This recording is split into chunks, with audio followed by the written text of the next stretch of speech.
Chapter 21, Prize Pool Level. Waiting for Xiaoye was the affectionate Sister Xiaolin. Her crimson eyes shimmered in the moonlight as she stopped Xiaoye with a gentle smile. Sister Xiaolin's demeanor was as soothing as a still lake, effortlessly capturing Xiaoye's heart. Her words were honeyed, her gestures delicate, and her presence intoxicating. The two embraced tenderly, with Xiaoye making countless promises of devotion, his heart swelling with dreams of their future together. In his mind, he envisioned the life he would share with her. Xiaoye resolved to find a way to explain to his lady his desire to marry Sister Xiaolin. As he shared these dreams, Xiaolin appeared to agree, echoing his sentiments and encouraging his plans. But fate's hand dealt harshly. Sister Xiaolin was no ordinary woman. She was a vampire. Her seduction of Xiaoye wasn't born of love, but of hunger. She intended to feed on his blood and ultimately claim him as her first blood servant. Poor Xiaoye, his affection was a cruel joke. Believing in a shared future, he worked tirelessly to earn Sister Xiaolin's favor, assisting her daily, exhausting himself in his devotion. He clung to the illusion that their love was genuine, blind to the truth that he was but a pawn in her eternal existence. On countless nights, Xiaoye dreamed of a happy life, of raising children with Sister Xiaolin and growing old together in bliss. But one fateful night, his dreams shattered. Without warning, Xiaolin embraced him in the vampiric ritual, forever binding him as her blood servant. To be embraced as a blood servant is to lose one's freedom entirely. The blood servant would become a vassal of the vampire clan, bound by an unbreakable yoke, serving their master without question or reprieve. Xiaolin's control over Xiaoye became absolute, and his humanity was reduced to a distant memory. Yihui lowered his head after finishing the story. "You should understand this tale, right?" he asked, his voice heavy with meaning. "Vampires can do only two things to humans," Yihui continued. "They either drink their blood or embrace them as blood servants. Anything beyond that is a lie. Even their kindness is fleeting, a momentary novelty. Never harbor the illusion of a real relationship with a vampire." Su Zhe gazed at Yihui, a question forming on his lips. "That's Xiaoye. Was it you?" "Whether it was me or not no longer matters," Yihui replied, shaking his head. He took a step closer, his gaze piercing. "Su Zhe, I can give you a chance to leave. Lin Shiqing is asleep now. If you leave, she'll never know I helped you. I'll provide you with enough money to start a new life far, far away. You only need to nod, and I'll send you off immediately." Su Zhe's eyes widened in surprise. Yihui's offer was genuine, his concern palpable. "Just nod or shake your head," Yihui pressed. "I don't want you to end up like Xiaoye." For a moment, Su Zhe hesitated. Then, resolutely, he shook his head. "No, I can't leave," he said firmly. Yihui looked at him, incredulous. Despite everything he had revealed, Su Zhe refused to abandon this dangerous path. The butler's expression darkened, his frustration evident. "Why?" Yihui demanded. "Do you wish to become a blood servant, to have your thoughts controlled and your existence reduced to that of a marionette?" Su Zhe met his gaze, unwavering. "I can't explain my reasons, but I won't change my mind. Thank you for your concern, Butler Yi, but I'll stay." Yihui closed his eyes, sighing deeply. "I try to save you. Remember that." Later that night, Su Zhe lay on his bed, staring at the ceiling. Yihui's story replayed in his mind, a chilling reminder of the dangers surrounding him. If it weren't for his system, he might have taken Yihui's offer. But his mission dictated otherwise. To complete his tasks, he needed to stay, to allow himself to be drained and grow stronger in the process. Until then, he had to endure the risks and bide his time. He turned his focus to the system interface in his mind, where 4 lottery draws remained. These draws should bring significant improvements, Su Zhe thought, his determination rekindled. "I'll need all the strength I can get to shape my own destiny." Clicking the lottery button, he watched as golden light flashed across the screen. "Congratulations to the host for receiving the reward. All attributes +5. Congratulations to the host for receiving the reward. All attributes +10. Congratulations to the host for receiving the reward. All attributes +1. Congratulations to the host for receiving the reward. Skill: transform into a vampire. Su Zhe's initial reaction to the attribute increases was disappointment. These are so stingy, he muttered. But the last reward caught his attention. Transform into a vampire. Gain the power of a vampire. Transformation is instantaneous and cooldown-free. Attributes and blood purity will match the current realm. Reading the description, Su Zhe felt a wave of satisfaction. This skill could be his ace, allowing him to blend into the vampire world when necessary. However, he knew better than to use it recklessly. Exposure would make him a target, especially in a world rife with inter-family rivalries and distrust of outsiders. With his new attribute totals displayed, Su Zhe noted his progress. Host Su Zhe. Strength 40. Spirit 42. Speed 41. Defense 38. Skills: time stop, transform into a vampire. His attention shifted to a new button in the UI interface, prize pool. Curious, he clicked on it. A prompt appeared. Current prize pool, level 1. To access level 2, average attribute points must exceed 50. Su Zhe frowned, realizing he had been drawing rewards from the lowest tier. To unlock better prizes, he needed to push his attributes higher. The stronger the prize pool, the better the rewards, he mused. I'll need to work harder to raise my level. Resolving to grow stronger, Su Zhe closed the interface and steeled himself for the challenges ahead. The path was treacherous, but he would carve his own fate, one step at a time. Chapter 22: Clues to Lord. Endless darkness engulfed Yi Hui completely. His room was meticulously clean, devoid of unnecessary items, save for the bare essentials. Heavy curtains blocked out all light, encasing the room in an atmosphere akin to an iron box. The Xiaoyi of the story was indeed him. As a vampire who had lived for more than 4 centuries, the memories of his distant past had grown hazy. Yet, fragments of that chaotic era lingered in his mind. Strangely, Yi Hui often found himself recalling moments chronicled in history books. However, many of these accounts diverged from what he had experienced firsthand. This discrepancy didn't surprise him. History, after all, is written by the victors. Dynasties rise and fall, and the authenticity of recorded events is often questionable. The true essence of history resides in the collective memories of those who lived it, an intangible tapestry impossible to fully preserve. From that era to modern times, Yi Hui had witnessed and endured much. On somber nights, he wondered what his life might have been had he not met Lin Meng. Lin Meng, his master, known in the story as Sister Xiaolin, was the one who gave him his first embrace, marking him as her eternal vassal and slave. The agony of a first embrace was something only the afflicted could understand. The collision of human and vampire blood in a fragile body was a torment beyond words, each heartbeat a crescendo of searing pain. Yi Hui survived, but his reward was not relief, it was subjugation.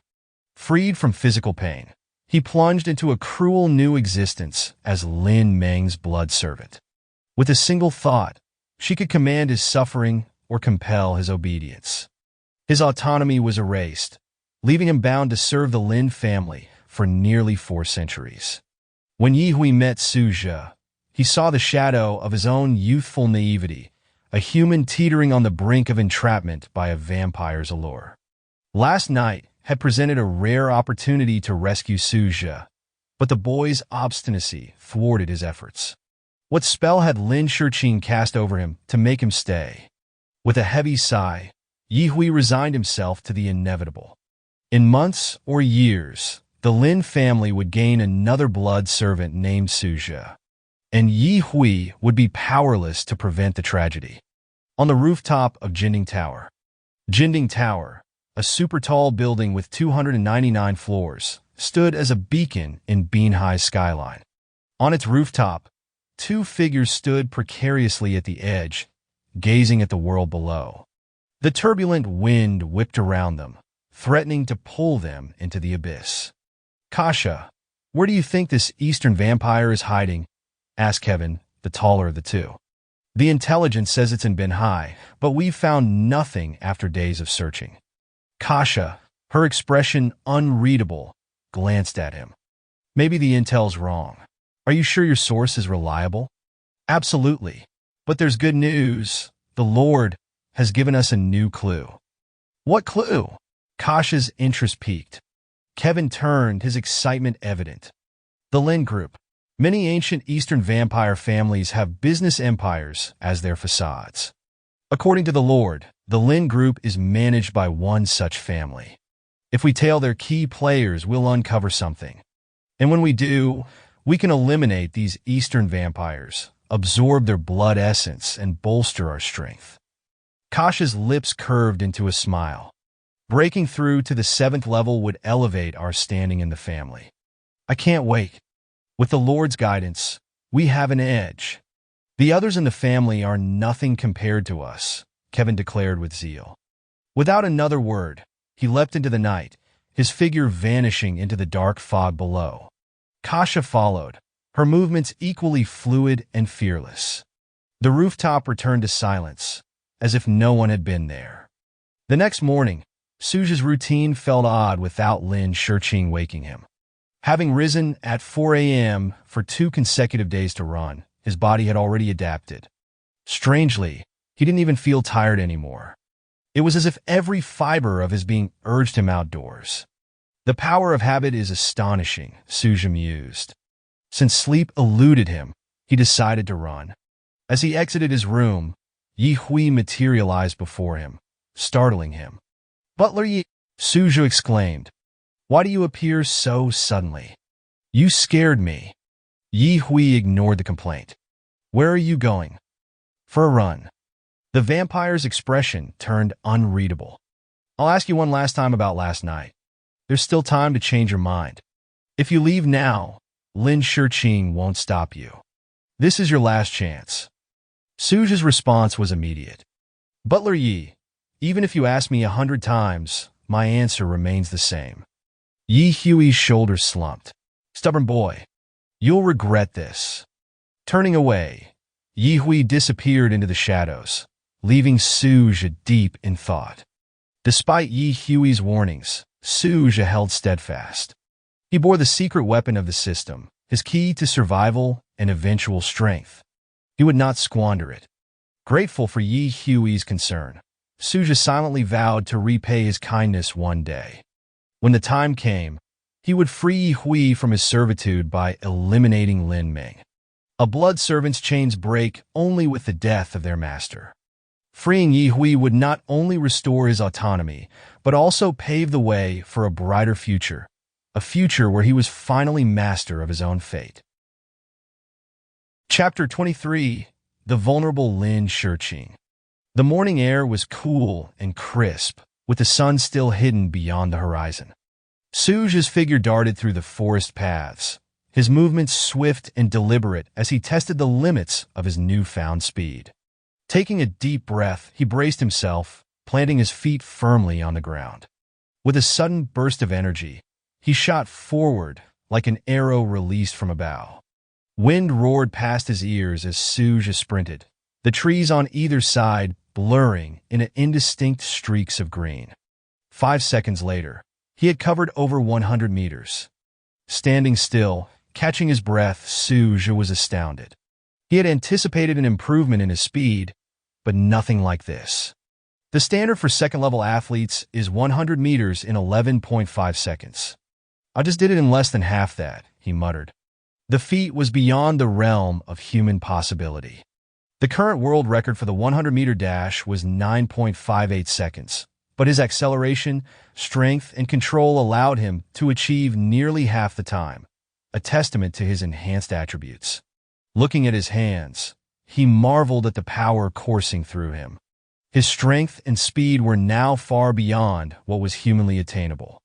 While his muscle density had clearly increased, his frame remained lean and athletic, a balance he appreciated. I've really stepped into another world, Su Zhe thought, shaking his head. Despite his newfound power, he was careful not to overexert himself. Satisfied with his test, he jogged back toward the villa. On his way back, he encountered Yi Hui, who seemed to be in a hurry. There's food in the refrigerator. Help yourself. I'll be out for a while, Yi Hui said before driving off.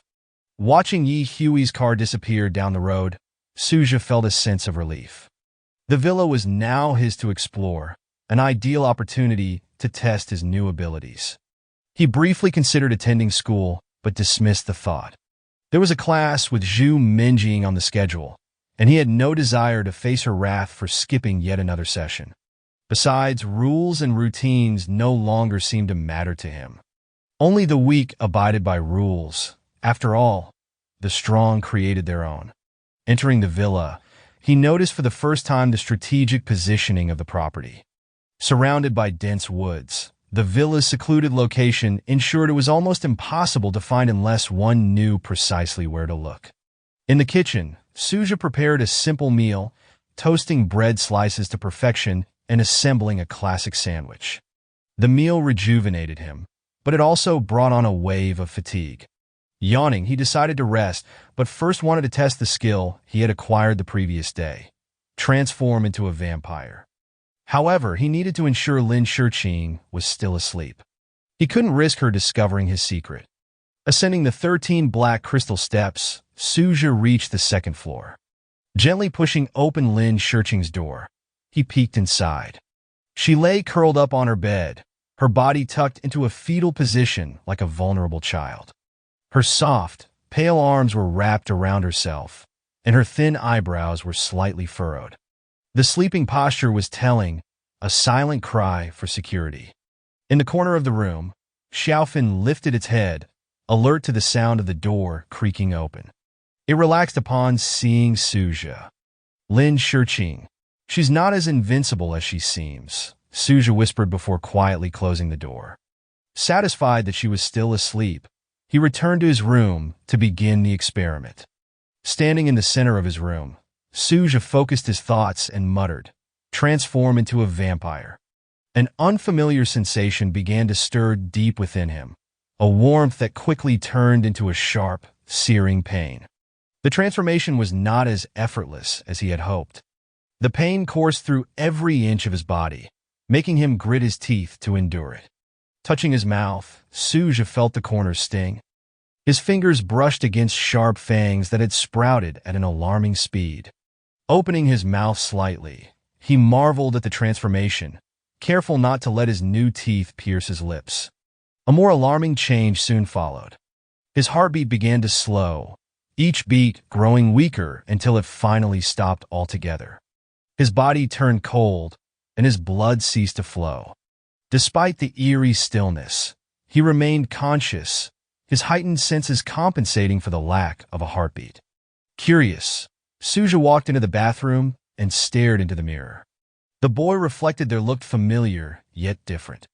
His skin was pale, almost translucent, and his eyes glowed, faintly red, exuding a dangerous allure.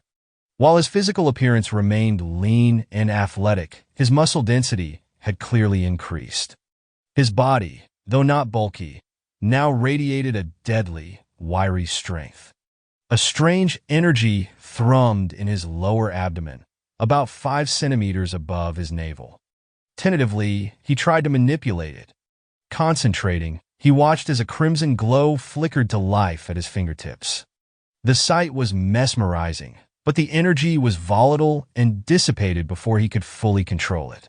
Frustrated, he tried again, attempting to channel the energy with greater precision. Each effort left him more exhausted, the mysterious force dwindling with every failed attempt. Finally, he gave up, drained from his repeated failures. "I need to practice more," he muttered.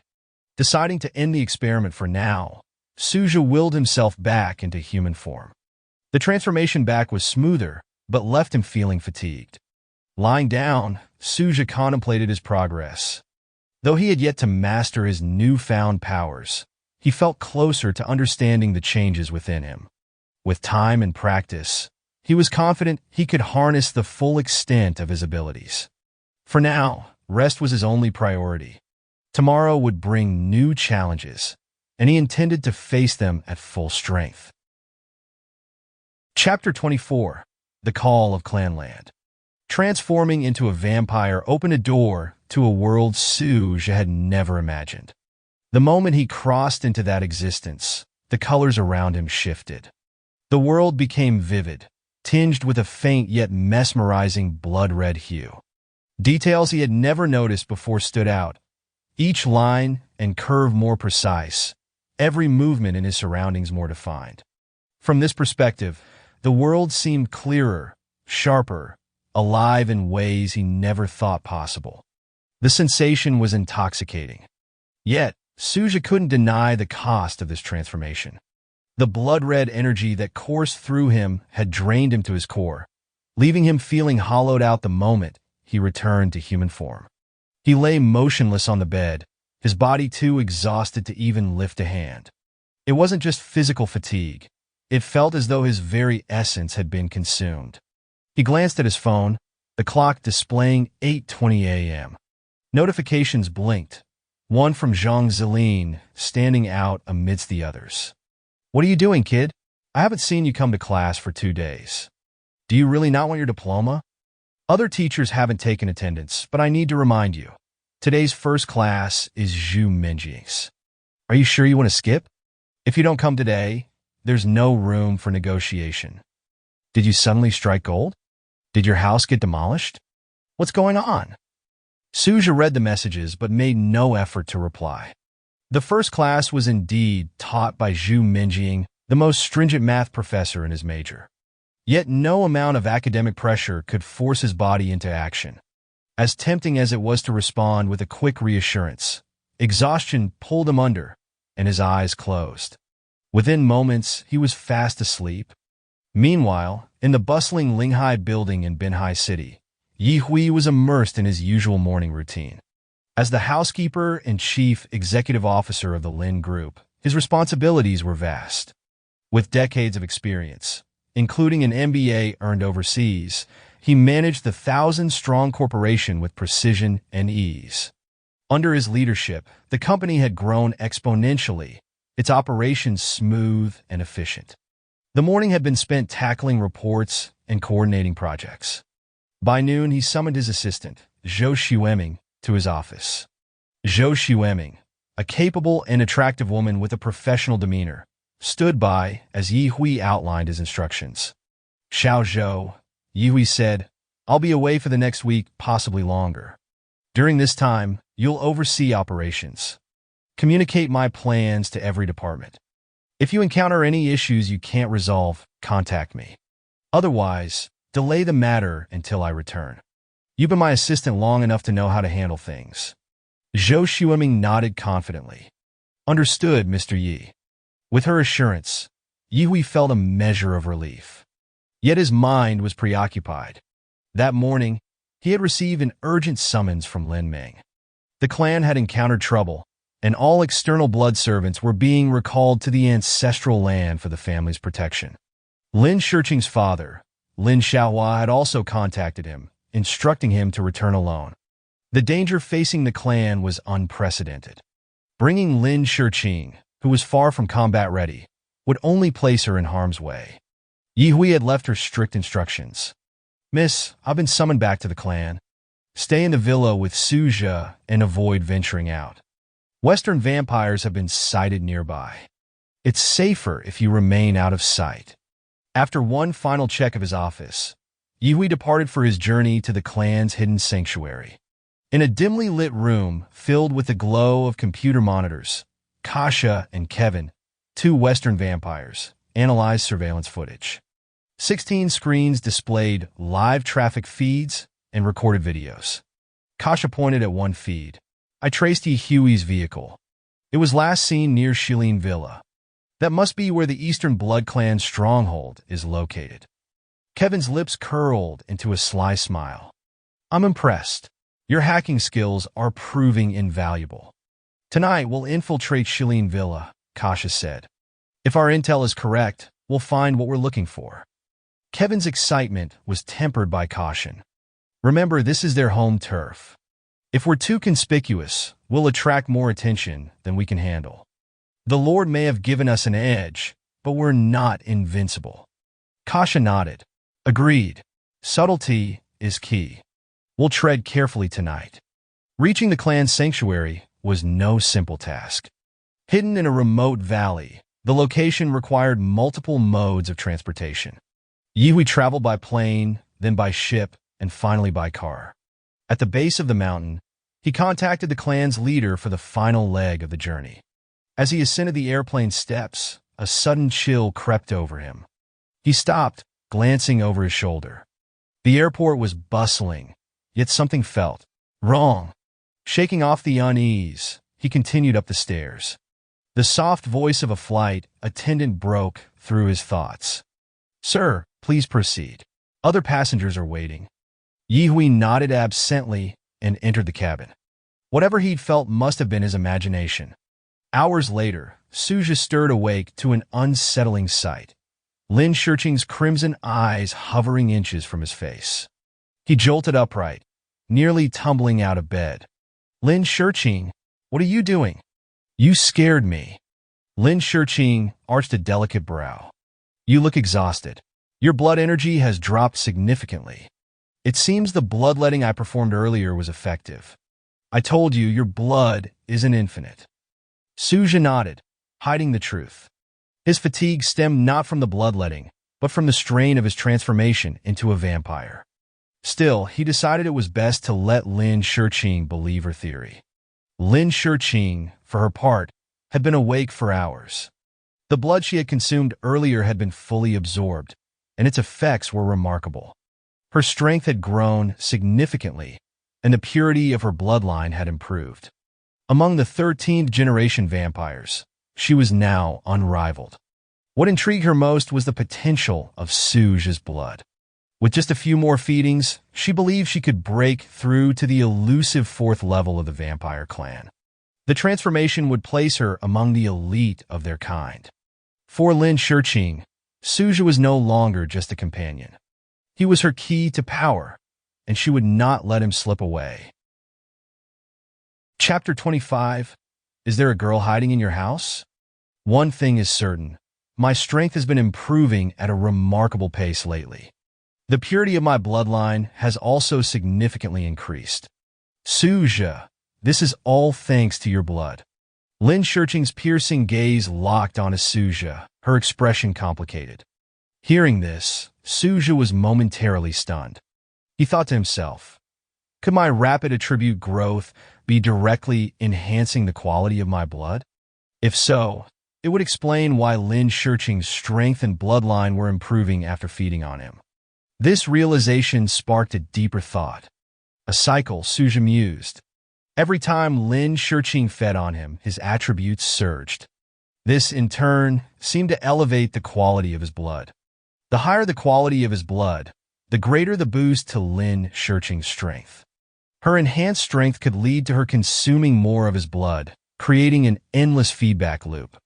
If this process continued, both of them would grow stronger in tandem, a symbiotic relationship of sorts. It's a good thing your strength is improving.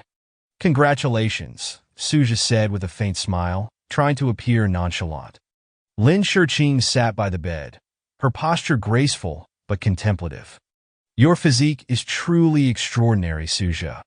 If this continues, my strength might reach unprecedented heights. After a moment, her tone shifted to something more serious. There's something else I need to tell you. Uncle Yi has returned to the clan. He probably won't be back for a while. Until then, it's safer for you to stay home with me and avoid unnecessary risks. Su Zhe's brows furrowed. I saw Butler Yi leaving this morning. He looked like he was in a hurry. Did something happen to the clan? Lin Shurqing shook her head lightly, her long hair cascading over her shoulders. I don't know the specifics, but it's likely that outsiders with ill intentions have been causing trouble. This isn't the first time.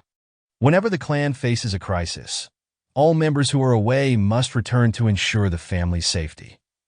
Then why aren't you going back? Su Zhe asked, his curiosity piqued. I'm too weak right now. I'd only be a liability. Staying outside is safer for me, she admitted, her voice tinged with frustration. Her delicate features darkened slightly as she sighed. I just hope the clan can weather this storm and that my parents and Uncle Yi return safely. They will, Su Zhe reassured her gently. The room grew quiet, an uneasy silence filling the space. Lin Shiqing lowered her head slightly, her expression unreadable. Suddenly, a loud ringtone shattered the stillness. A deep, magnetic male voice sang out, "Too long, too long. Has it been too long?" Su Zhe scrambled to his phone, a mix of surprise and confusion crossing his face. He unlocked the screen to see the caller ID. "Mother, Your Majesty." Glancing at Lin Shiqing, he noticed she made no move to leave. Her calm gaze seemed to say, "Why are you hesitating? Answer it." Awkwardly, Su Zhe coughed. "I'll just take this call." "Go ahead," Lin Shiqing replied, her tone neutral. Su Zhe hesitated for a moment, but decided against asking her to leave. What's the point? With her heightened senses, she'd likely overhear everything anyway. When he answered, his mother's cheerful face appeared on the screen. Su Zhe, Zhang Xuan greeted warmly. "How have you been? It's been ages since we last talked. Are you keeping up with your studies?" "I'm doing well, Mom," Su Zhe replied, his tone dutiful. Good, good. But remember, you're a sophomore now. Undergraduate degrees are a dime a dozen. Have you thought about pursuing a master's degree? Aunt Lee says it's the only way to land a decent job these days. Su Zhe nodded along. "I know, Mom. I'll think about it." "Don't just think about it. Start planning. And remember, you can date if you want, but don't let it affect your studies," she added with a teasing grin. Suddenly, her expression shifted to one of suspicion.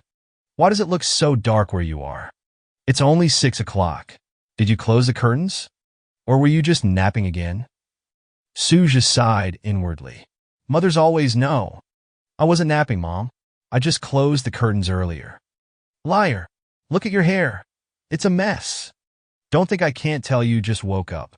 How many times have I told you not to stay up so late?" Before Su Zhe could respond, his grip on the phone slipped slightly, and his thumb accidentally grazed the screen. In an instant, the camera flipped to its rear view, capturing Lin Shiqing sitting gracefully on the bed behind him. Zhang Xujuan's eyes widened. "Su Zhe, who's that girl in your room?" "Wait a minute. That's not your room, is it? What's going on?" Su Zhe panicked, his mind racing for an explanation. "Mom, you're mistaken. I'm at home. There's no girl here." "Nonsense. I saw her plain as day. Tell me, are you dating someone and hiding it from me?" Just as Su Zhe struggled to find the right words, Lin Shiqing's calm, icy voice cut through the tension. "Hello, Onshi. I'm Lin Shiqing, Su Zhe's classmate." Chapter 26, Warm Hug.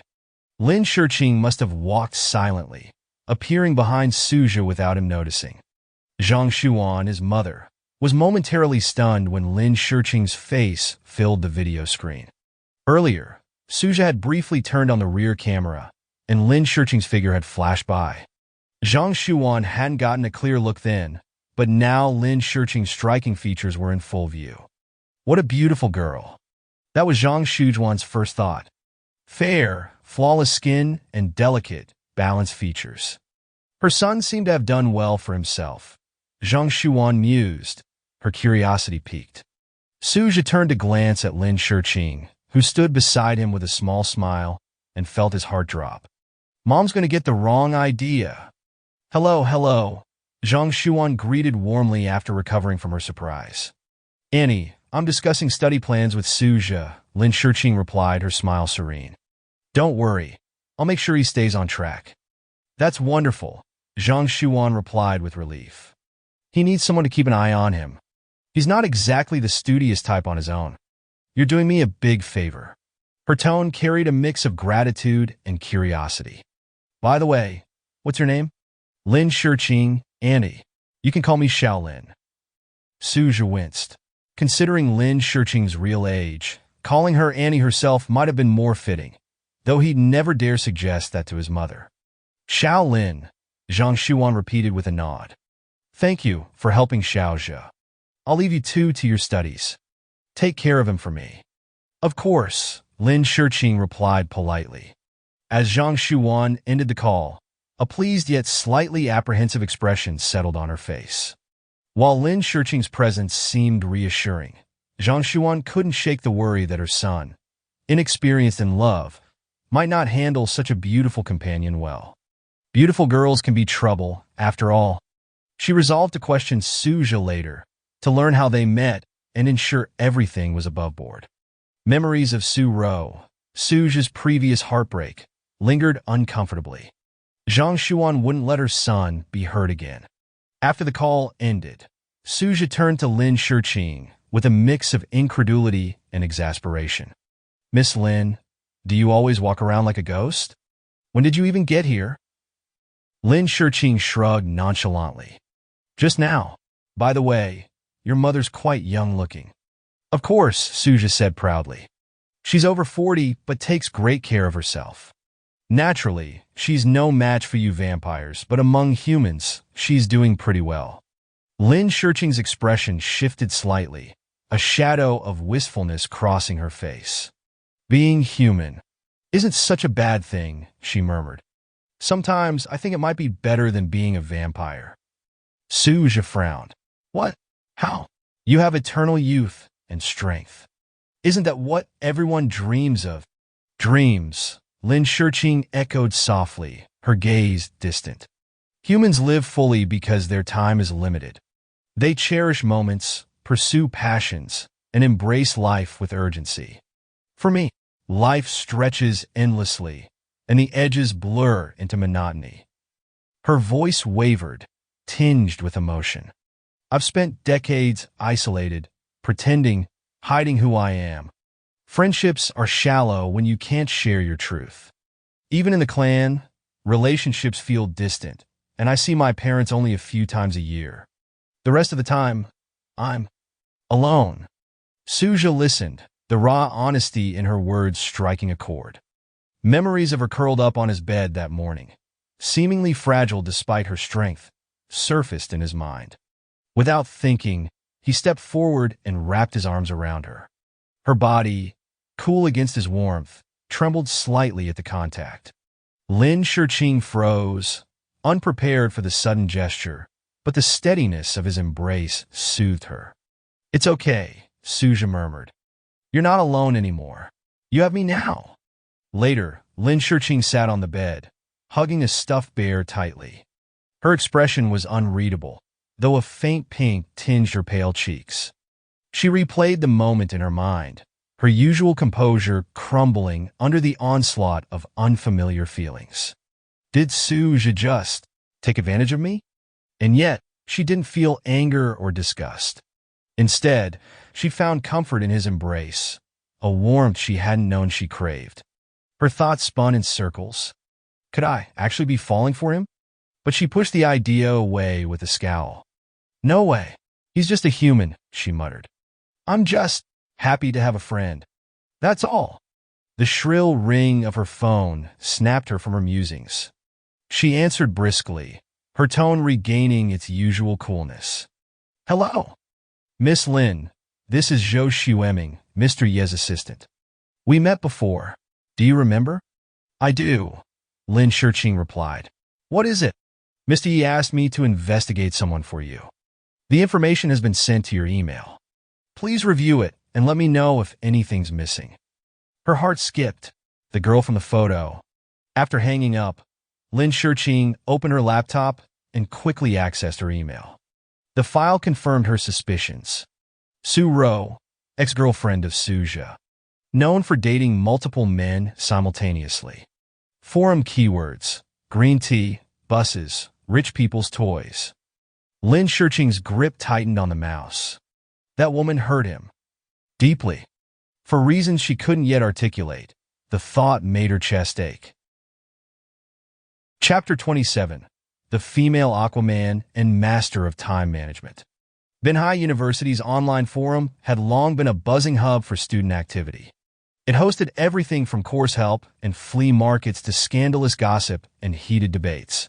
Like most university forums, it offered a veil of anonymity, encouraging students to speak their minds without fear of consequence. Among its many sections, one stood out: the Wall of Shame. This infamous area was where students exposed others' wrongdoings, creating a stage for public condemnation. While some stories were exaggerated or fabricated, many were rooted in truth, backed by damning evidence that turned the accused into campus pariahs.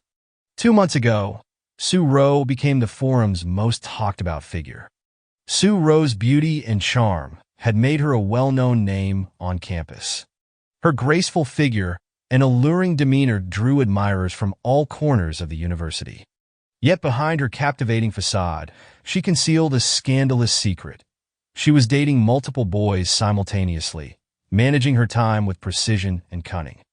Her skill at juggling relationships earned her a reputation as a female Aquaman, a master of navigating murky waters.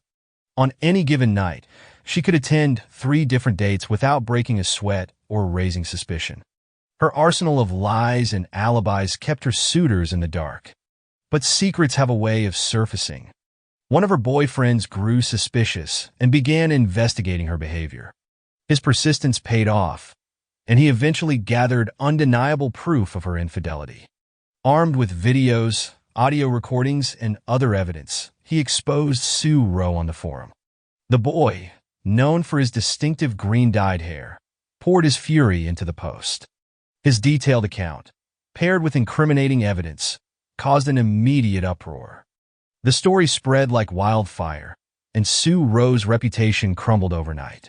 So that's why Su Zhe broke up with Su Zhe, Lin Shiqing muttered to herself as she scrolled through the forum. Curious, she continued reading.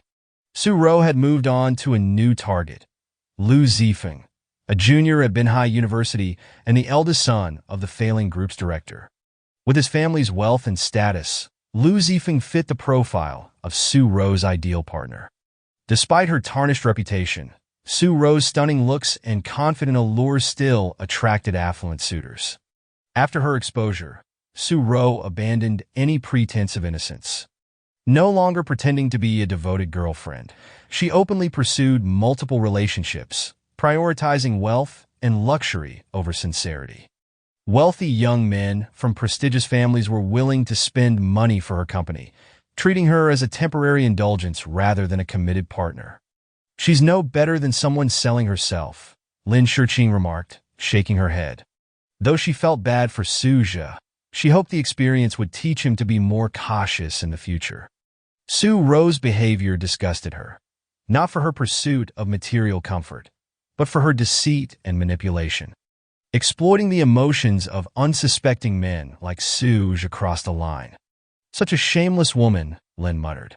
Anger bubbled within her. She couldn't shake the urge to take action. Su Zhe needed to face consequences. Lin Shiqing stared at her computer screen, her thoughts churning. Meanwhile, at the entrance of the neighborhood, a very different scenario was unfolding.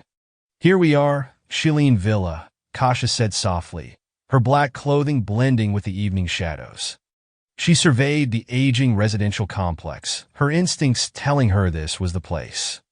Kevin stood beside her, his phone in hand. The map confirms it. This is the only plausible location for Yihui. It's also likely the base of the Eastern Vampire clan.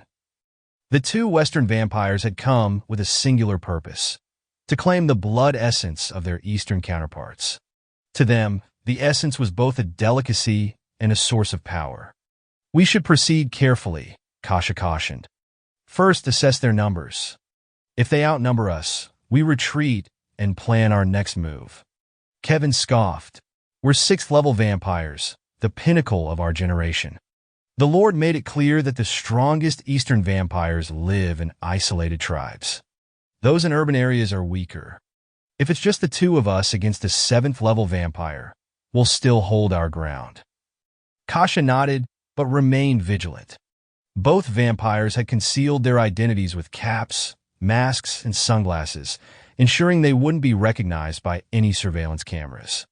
As they approached the villa, a security guard stepped forward. Towering at nearly 2 meters, he was a formidable figure, his athletic build hinting at a background in physical training. "Do you have the owner's contact information?" the guard asked sternly. "Without their permission, I can't let you in." Several other guards joined him, forming a wall of resistance. Their united stance sent a clear message. Unauthorized entry was not an option. Kevin smirked, unimpressed by their display. "Humans," he muttered, "always overestimating themselves." Removing his sunglasses, he revealed eyes glowing with a sinister scarlet hue. A wave of psychic energy radiated from him, invisible but devastating. The guards stumbled, their legs giving way as dizziness overcame them. Moments later, they collapsed to the ground, unconscious. Kasha observed silently, impressed but unsurprised. Kevin's mental shockwave was powerful, and he hadn't even used a fraction of his strength. "Pathetic," Kevin said with a sneer, stepping over the fallen guards. "Against us, they're nothing more than insects." In the vampire world, raw power reigned supreme. Unlike human cultivators who relied on techniques or spells, vampires thrived on their natural abilities. Kevin's confidence stemmed from the stark gap in strength between himself and these mortals. With the path clear, the two vampires advanced toward Shaline Villa, ready to face whatever lay within. Chapter 28, Critical Moment. "Do you smell it?" Kevin paused mid-step, his nostrils flaring slightly. "That scent, unique to vampires. It's coming from the southwest." Beside him, Kasha halted, tilting her head and sniffing the air. "It's faint but distinct," she confirmed, her voice tinged with anticipation. "If we keep following it, we're bound to find the lair of those eastern vampires." Her lips curled into a small, excited smile. The thrill of the hunt coursed through her. Kevin's heightened senses had proven invaluable during their time in the East. As their strength increased, so had his sensitivity to the aroma of blood, a talent he used to uncover the faintest traces of their prey. For 2 years, Kevin and Kasha had prowled the coastal cities, leaving a trail of eastern vampire corpses in their wake. When they first arrived in China, they were only at the 5th level.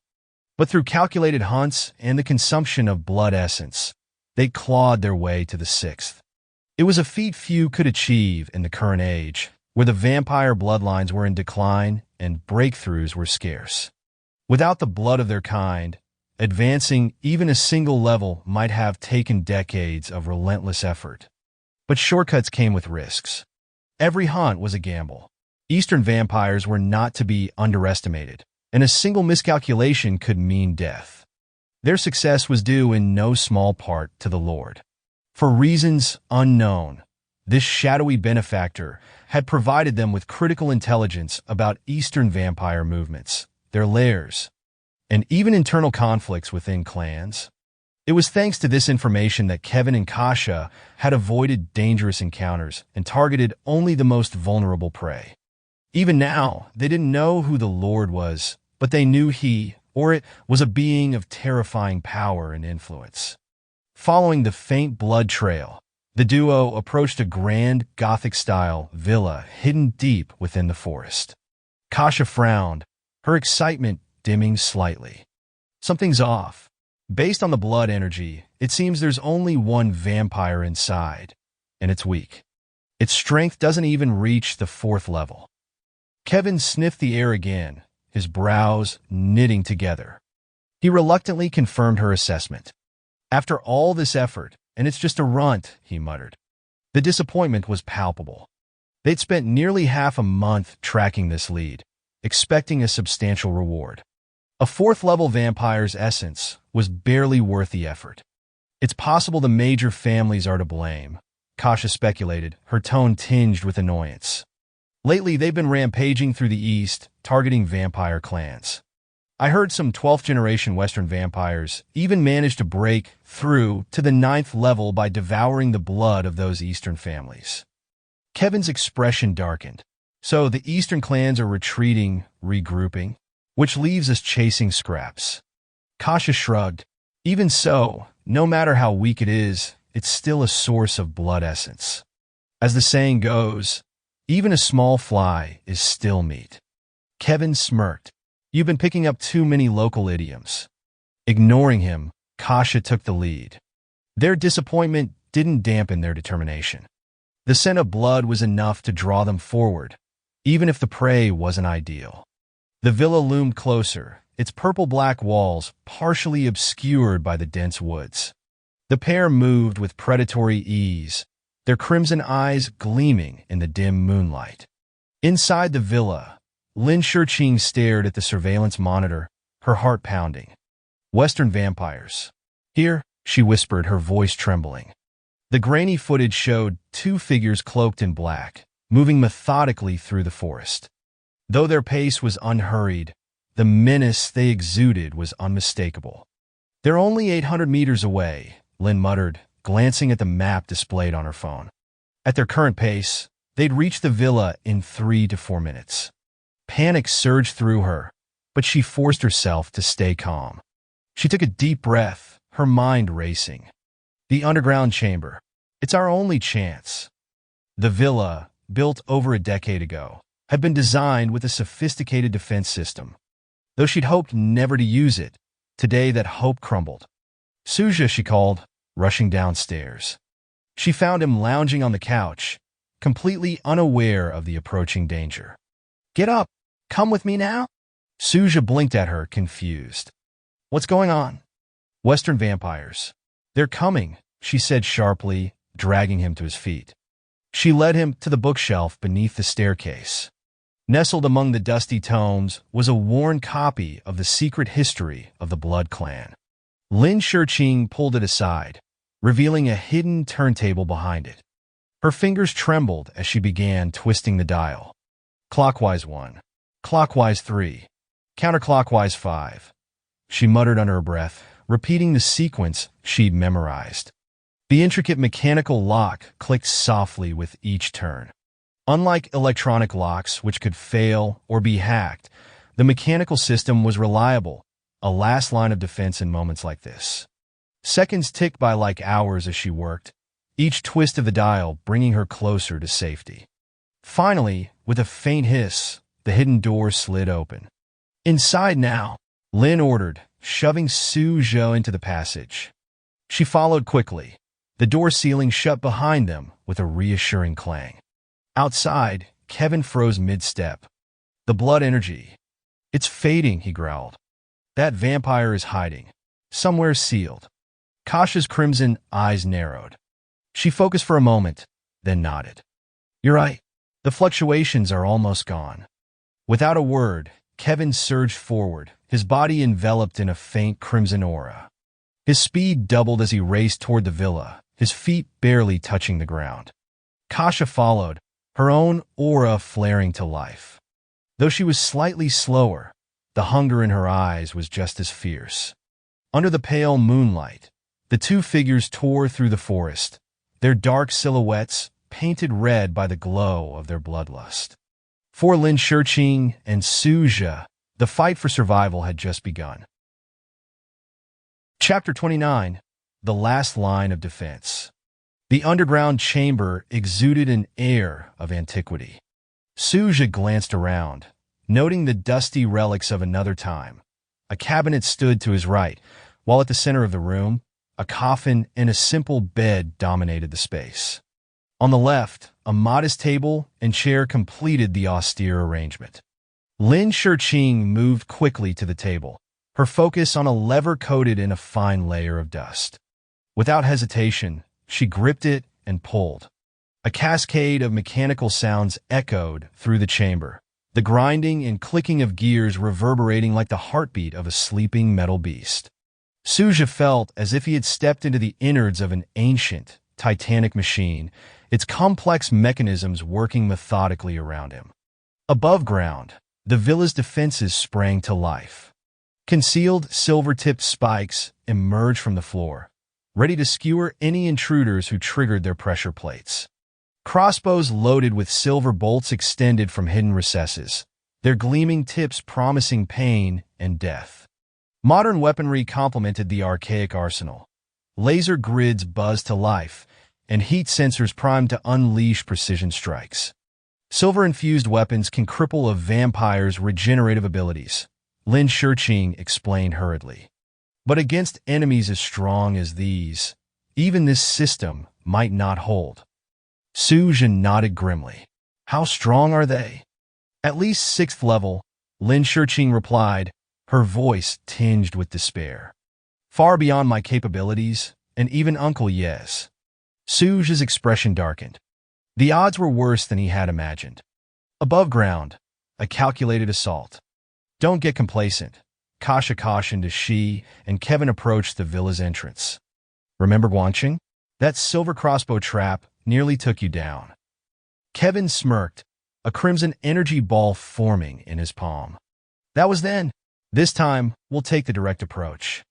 In the East, they call it crushing all resistance with overwhelming force. Kasha rolled her eyes. You've been spending too much time studying their culture. Can you still speak Italian? Ignoring her jibe, Kevin hurled the energy ball at the villa's entrance. The explosion rocked the night, shattering the door and sending fragments of steel flying in all directions. Crimson energy lit the sky like ominous fireworks, casting long shadows across the forest. As the dust settled, the once concealed silver spikes were revealed, their deadly points gleaming. Effective against amateurs, maybe, Kevin remarked as he stepped into the villa, his movements measured and deliberate. Every shadow was scrutinized, every noise analyzed. Kasha followed, her eyes scanning for hidden threats. The villa's defenses activated in full force. Silver crossbows fired, lasers swept the room, and the air buzzed with deadly precision. But Kevin's energy balls neutralized the mechanisms with ease. Explosions rocked the interior, leaving devastation in their wake. It's underground, Kevin said, his senses honing in on the faint traces of blood energy. Kasha nodded. It's close. Let's finish this. Kevin unleashed another barrage of crimson orbs, reducing the floor to rubble. Wood splintered, concrete shattered, and the earth beneath began to give way. Their relentless assault would soon expose the chamber below. Lin Shiqing's face grew pale as she felt the chamber shake violently. Despite the steel reinforcements, it was only a matter of time before the intruders breached their sanctuary. Lin Shiqing, Su Zhe said, standing with newfound determination, I might have a way to turn the tide.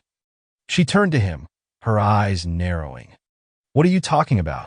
I have a skill, Su Zhe began, his voice steady, a unique ability to stop time temporarily. I don't know if it'll work on those vampires, but it's our best shot. Lin Shiqing's expression shifted from skepticism to surprise as Su Zhe demonstrated. For a fleeting moment, the room seemed to freeze in place. An invisible force wrapped around her, rendering even the smallest movement impossible. Above ground, Kevin and Kasha felt it too, a fleeting paralysis that left them momentarily stunned. Did you feel that? Kevin asked, his brow furrowed. It was like being stuck in quicksand. Yeah, Kasha replied uneasily. It was brief, but unsettling. Kevin dismissed the sensation with a wave. No matter. The vampire's lair is just beneath us. Let's finish it. With another series of deafening explosions, the reinforced floor gave way. A flash of silver glinted in the debris, the steel walls of the underground chamber. There it is, Kevin declared triumphantly. We've got them cornered. As the two vampires prepared their final assault, Su Zhe and Lin Shiqing braced for the confrontation. Time was running out, and the fate of the chamber and their lives hung in the balance. Chapter 30. Don't let anything happen to you. The outer wall of the underground chamber loomed before them, its cracked surface a testament to the relentless effort they had poured into reaching this point. Victory was within sight, tantalizingly close. Kevin and Kasha exchanged a look, their expressions a mix of triumph and weariness. For all the devastation they had wrought, the prize, a single Eastern vampire, hardly seemed worth the trouble. But to abandon the hunt now, after coming so far, would render all their sacrifices meaningless. Kevin reached into his coat pocket and retrieved a small glass vial filled with a dark red liquid. Without hesitation, he uncorked it and drank the contents in a single gulp. Warmth spread through his veins as his blood-red aura surged back to life, pulsing with renewed vigor. "Let's finish this," he said, his voice cold and resolute. Another energy blast erupted from his hands, slamming against the chamber wall.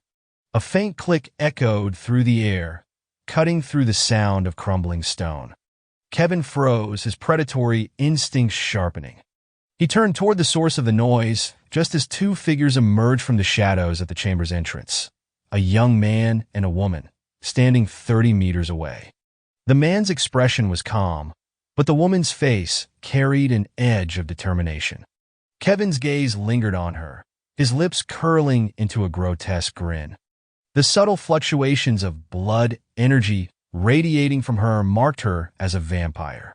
Young and strikingly beautiful, she was a rarity that awakened something dark and vile in him. The human man beside her? An afterthought, insignificant. Kevin took a step forward, already envisioning the cruel fate he would inflict on her, when the man's voice cut through the silence. "Time stop." The words were soft, barely more than a whisper, but they carried a weight that froze the air around them. Dust motes hung, suspended midair, rubble paused mid-tumble, and even the faint vibrations of Kevin's last attack ceased. The world was suddenly and completely still. In this frozen tableau, Lin Shiqing moved like a phantom. Her steps were swift and deliberate, her silver dagger gleaming with silver light. Closing the distance to Kevin, she struck without hesitation. The blade plunged into his chest with surgical precision, piercing his heart. She pulled it free and struck again, ensuring the wound was fatal. Beside her, Xiaofan sprang into action. The large spider transformed its 8 legs into razor-sharp blades. They slashed across Kevin's neck in a frenzy, carving deep gashes that crisscrossed his throat and left a gaping hole where flesh and bone once were. Lin Shiqing turned to Kasha, her dagger flashing as it found its mark again. Xiaofan mirrored its earlier assault, tearing into the vampire's neck with unrelenting precision. Time resumed with a sudden rush. The stillness shattered into a cacophony of sound, the crumble of debris, the hiss of settling dust, and the wet splatter of blood pooling on the floor. Su Zhe staggered, his body trembling under the strain. Sweat poured down his face in heavy beads, his breath shallow and ragged. He swayed on his feet, his vision swimming. "I can't," he whispered, his voice barely audible. The strain of using the time-stop skill had pushed him to his limit. Controlling both Kevin and Kasha simultaneously had required an almost inhuman effort. He had held on for 8 agonizing seconds, double his usual threshold, because Lin Shiqing and Xiaofan had needed those precious moments to finish their task. Now every ounce of his mental energy was drained, leaving him hollow and weak. "It's up to you now," he murmured before collapsing. The soft soil cushioned his fall, cradling him gently as the world faded to black. Lin Shiqing gasped for air, her chest heaving as she surveyed the scene. Kevin and Kasha lay motionless, their chests pierced and necks mangled. Dark red blood pooled beneath them, while the blackened flesh around their hearts bore the corrosive marks of silver and poison. "They're dead," she said softly, her voice trembling. Relief washed over her, but it was short-lived. Turning to share the news with Su Zhe, she froze in horror. Su Zhe, her blood energy surged as she blurred to his side, crossing the distance in an instant. She dropped to her knees, her hands trembling as she checked his breathing. It was faint but steady. Relief swept through her, but the sight of his pale face and closed eyes filled her with dread. "Su Zhe, can you hear me? Are you hurt?" she asked, her voice frantic. His eyelids fluttered open for a brief moment. "Just drained. Did we get them?" Lin Shiqing nodded, her throat tight with emotion. "They're gone. Rest now. Don't speak." "Good," he murmured weakly. "Double check. No surprises." He slipped back into unconsciousness, his face serene despite his exhaustion. Lin Shiqing stood, her resolve hardening. She approached the vampire's corpses, her silver dagger still in hand. Their blood, tainted by silver and poison, was undrinkable and deadly. The bodies themselves, if left behind, would pose a risk to humans. Crimson energy flared from her fingertips, igniting the remains. The unnatural flames consumed flesh, bone, and blood in seconds, leaving behind only blackened ash. The villa, once a sprawling estate, was now a ruin. Smoke and fire danced in the night, their glow casting long shadows across the desolate landscape. Lin Shiqing returned to Su Zhe, gently lifting him into her arms. His body felt too light, his weight a reminder of how much the battle had taken from him. "You can't leave me," she whispered, her voice breaking. "I won't let anything happen to you." With Xiaofan perched silently on her shoulder, she walked through the devastation, the fiery glow lighting her path. Though the immediate danger was gone, her heart was heavy. She knew this was only the beginning. Chapter 31. My house exploded. Smoke hung heavy in the air, mingling with the acrid scent of burning wood and charred debris. Flames licked at the night sky, casting flickering shadows over the devastated remains of what had once been Lin Shiqing's villa. The isolation of the location worked in their favor. No one had yet noticed the destruction. Lin Shiqing stood amidst the ruins, Su Zhe limp in her arms, his face pale and peaceful in unconsciousness. Her thoughts churned with urgency. "Should I call the fire department?" she murmured to herself, her brow furrowing. There was no time to lose. Su Zhe needed immediate medical attention, but someone also needed to handle the scene. She glanced back at the smoldering wreckage, her resolve hardening.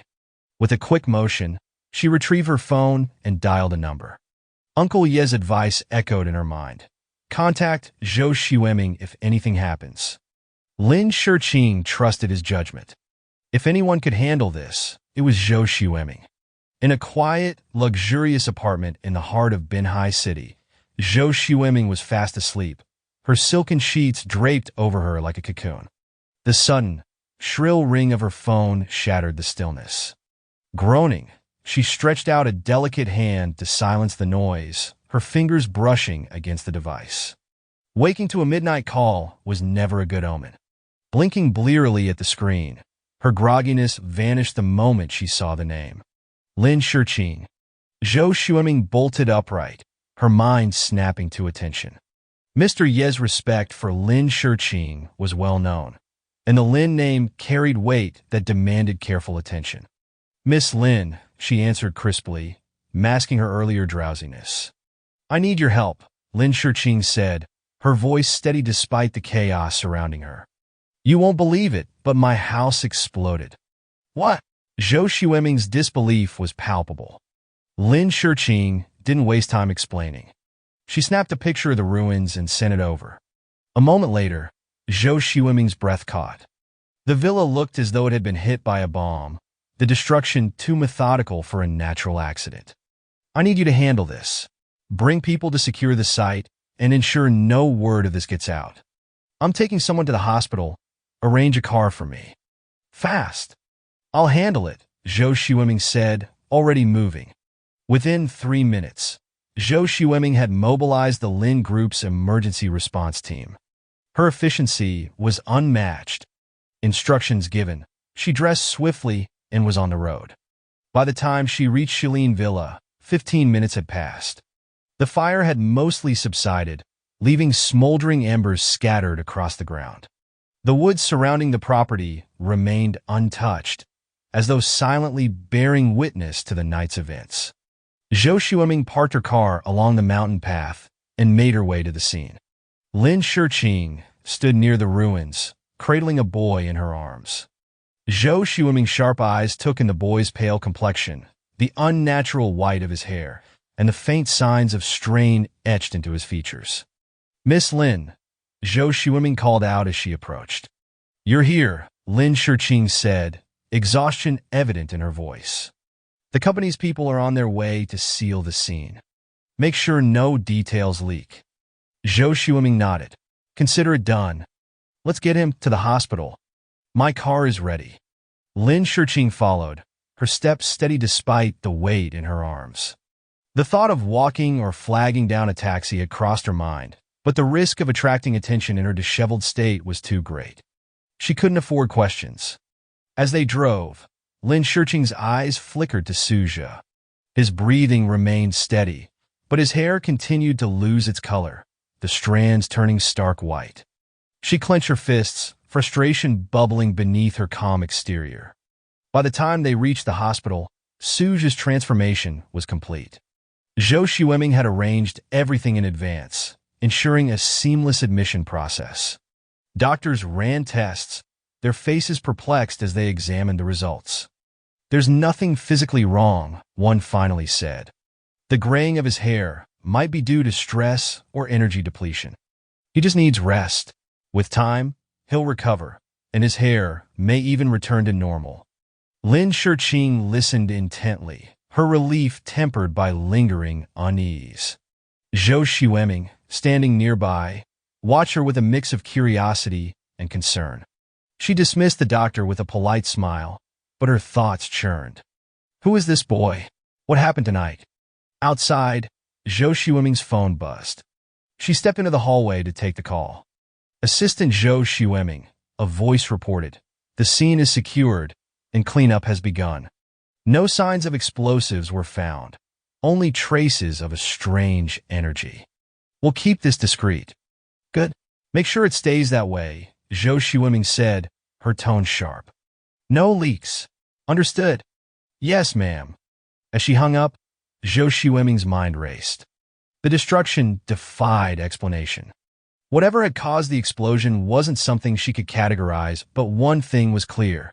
Tonight's events were far from ordinary.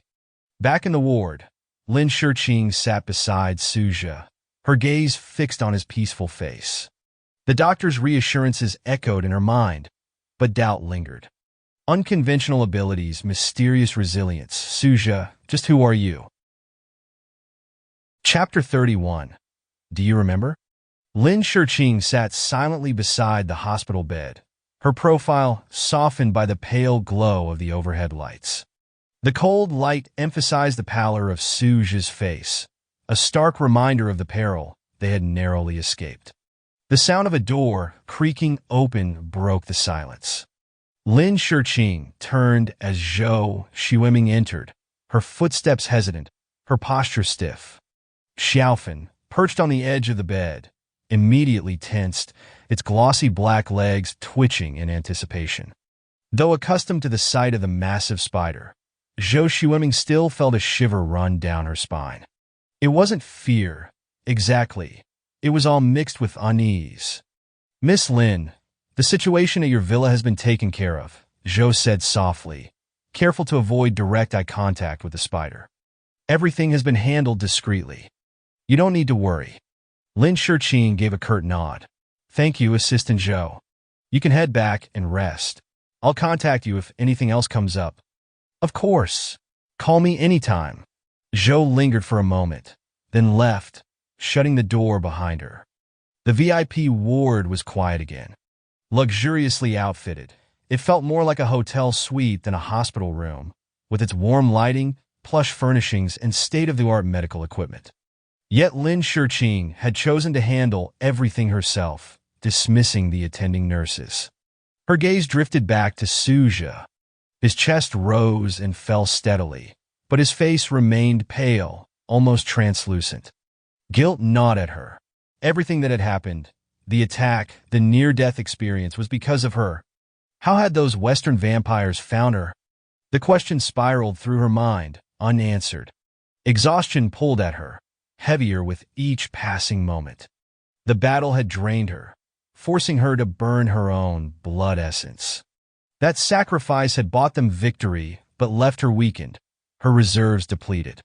Unable to fight the tide of fatigue any longer, Lin Shiqing rested her head on the edge of the bed and closed her eyes. Sleep claimed her almost instantly. When Su Zhe awoke, the first sensation that hit him was thirst, a desperate, bone-deep thirst. His mouth felt like sandpaper, his throat raw and parched. He blinked against the harsh fluorescent light, trying to piece together what had happened. His last memory was of collapsing amidst the smoking ruins of the villa. Am I safe now? The sterile smell of disinfectant and the steady beep of medical equipment answered his unspoken question. He was in a hospital. Something pressed lightly on his stomach. Confused, Su Zhe lifted his head. Lin Shiqing's face came into view, peaceful in sleep, her brows furrowed slightly as if caught in a troubling dream. Her hair spilled over the bed in dark waves, and her hand rested near his. A flicker of warmth stirred in Su Zhe's chest. The faint rustle of movement drew his attention. Xiaofan, the ever-watchful spider, had climbed onto the bed. It tilted its head, or what could pass as a head, and gave a small chirp of acknowledgement. Su Zhe smiled. Good girl, he murmured, stroking the creature's exquisite pink fur. He couldn't help but feel a strange sense of belonging. They had become an unlikely family. Himself, Lin Shiqing, and Xiaofan, united by the trials they had faced together. The sound of his voice stirred Lin Shiqing. Her eyes fluttered open, and when she saw him awake, relief washed over her face. You're awake, she said, sitting up quickly. Yeah, Su Zhe replied hoarsely, his throat aching. I feel fine, just really thirsty. Lin Shiqing rose to pour him a glass of water, returning to hand it over. He drank deeply, the cool liquid soothing the fire in his throat. Thanks. He set the glass aside, his gaze meeting hers. You stayed here all night? Lin Shiqing nodded, her expression softening. How could I leave? After what happened, I wanted to make sure you were okay. Su Zhe's chest tightened, a mix of gratitude and something he couldn't quite name. Your skill, she began, her voice hesitant. The one you used to stop time. What exactly is it? Her piercing gaze pinned him in place, and for a moment, Su Zhe hesitated. Should I tell her? Flashes of their shared past filled his mind. Lin Shiqing guiding him to safety, her unwavering resolve in the face of danger, the quiet moments they'd spent together. Despite her reserved demeanor, her actions spoke volumes. She had risked everything for him. Su Zhe sighed and leaned back against the pillows. Do you remember the first time we met? Lin Shiqing tilted her head, puzzled by the sudden question. Back at the piano shop, Su Zhe continued. You were looking for something specific, and I was just there. It seemed like chance, but maybe it wasn't. Her eyes narrowed slightly, but she didn't interrupt. I'm not like most people, Su Zhe admitted. That skill you saw, it's part of something much bigger, something I don't fully understand myself. But what I do know is that it's tied to you, somehow. To me? Lin Shiqing echoed, her voice barely above a whisper. Su Zhe nodded. I don't know why or how, but the power I have. It reacts to you. Maybe it's fate, or maybe it's just a strange coincidence.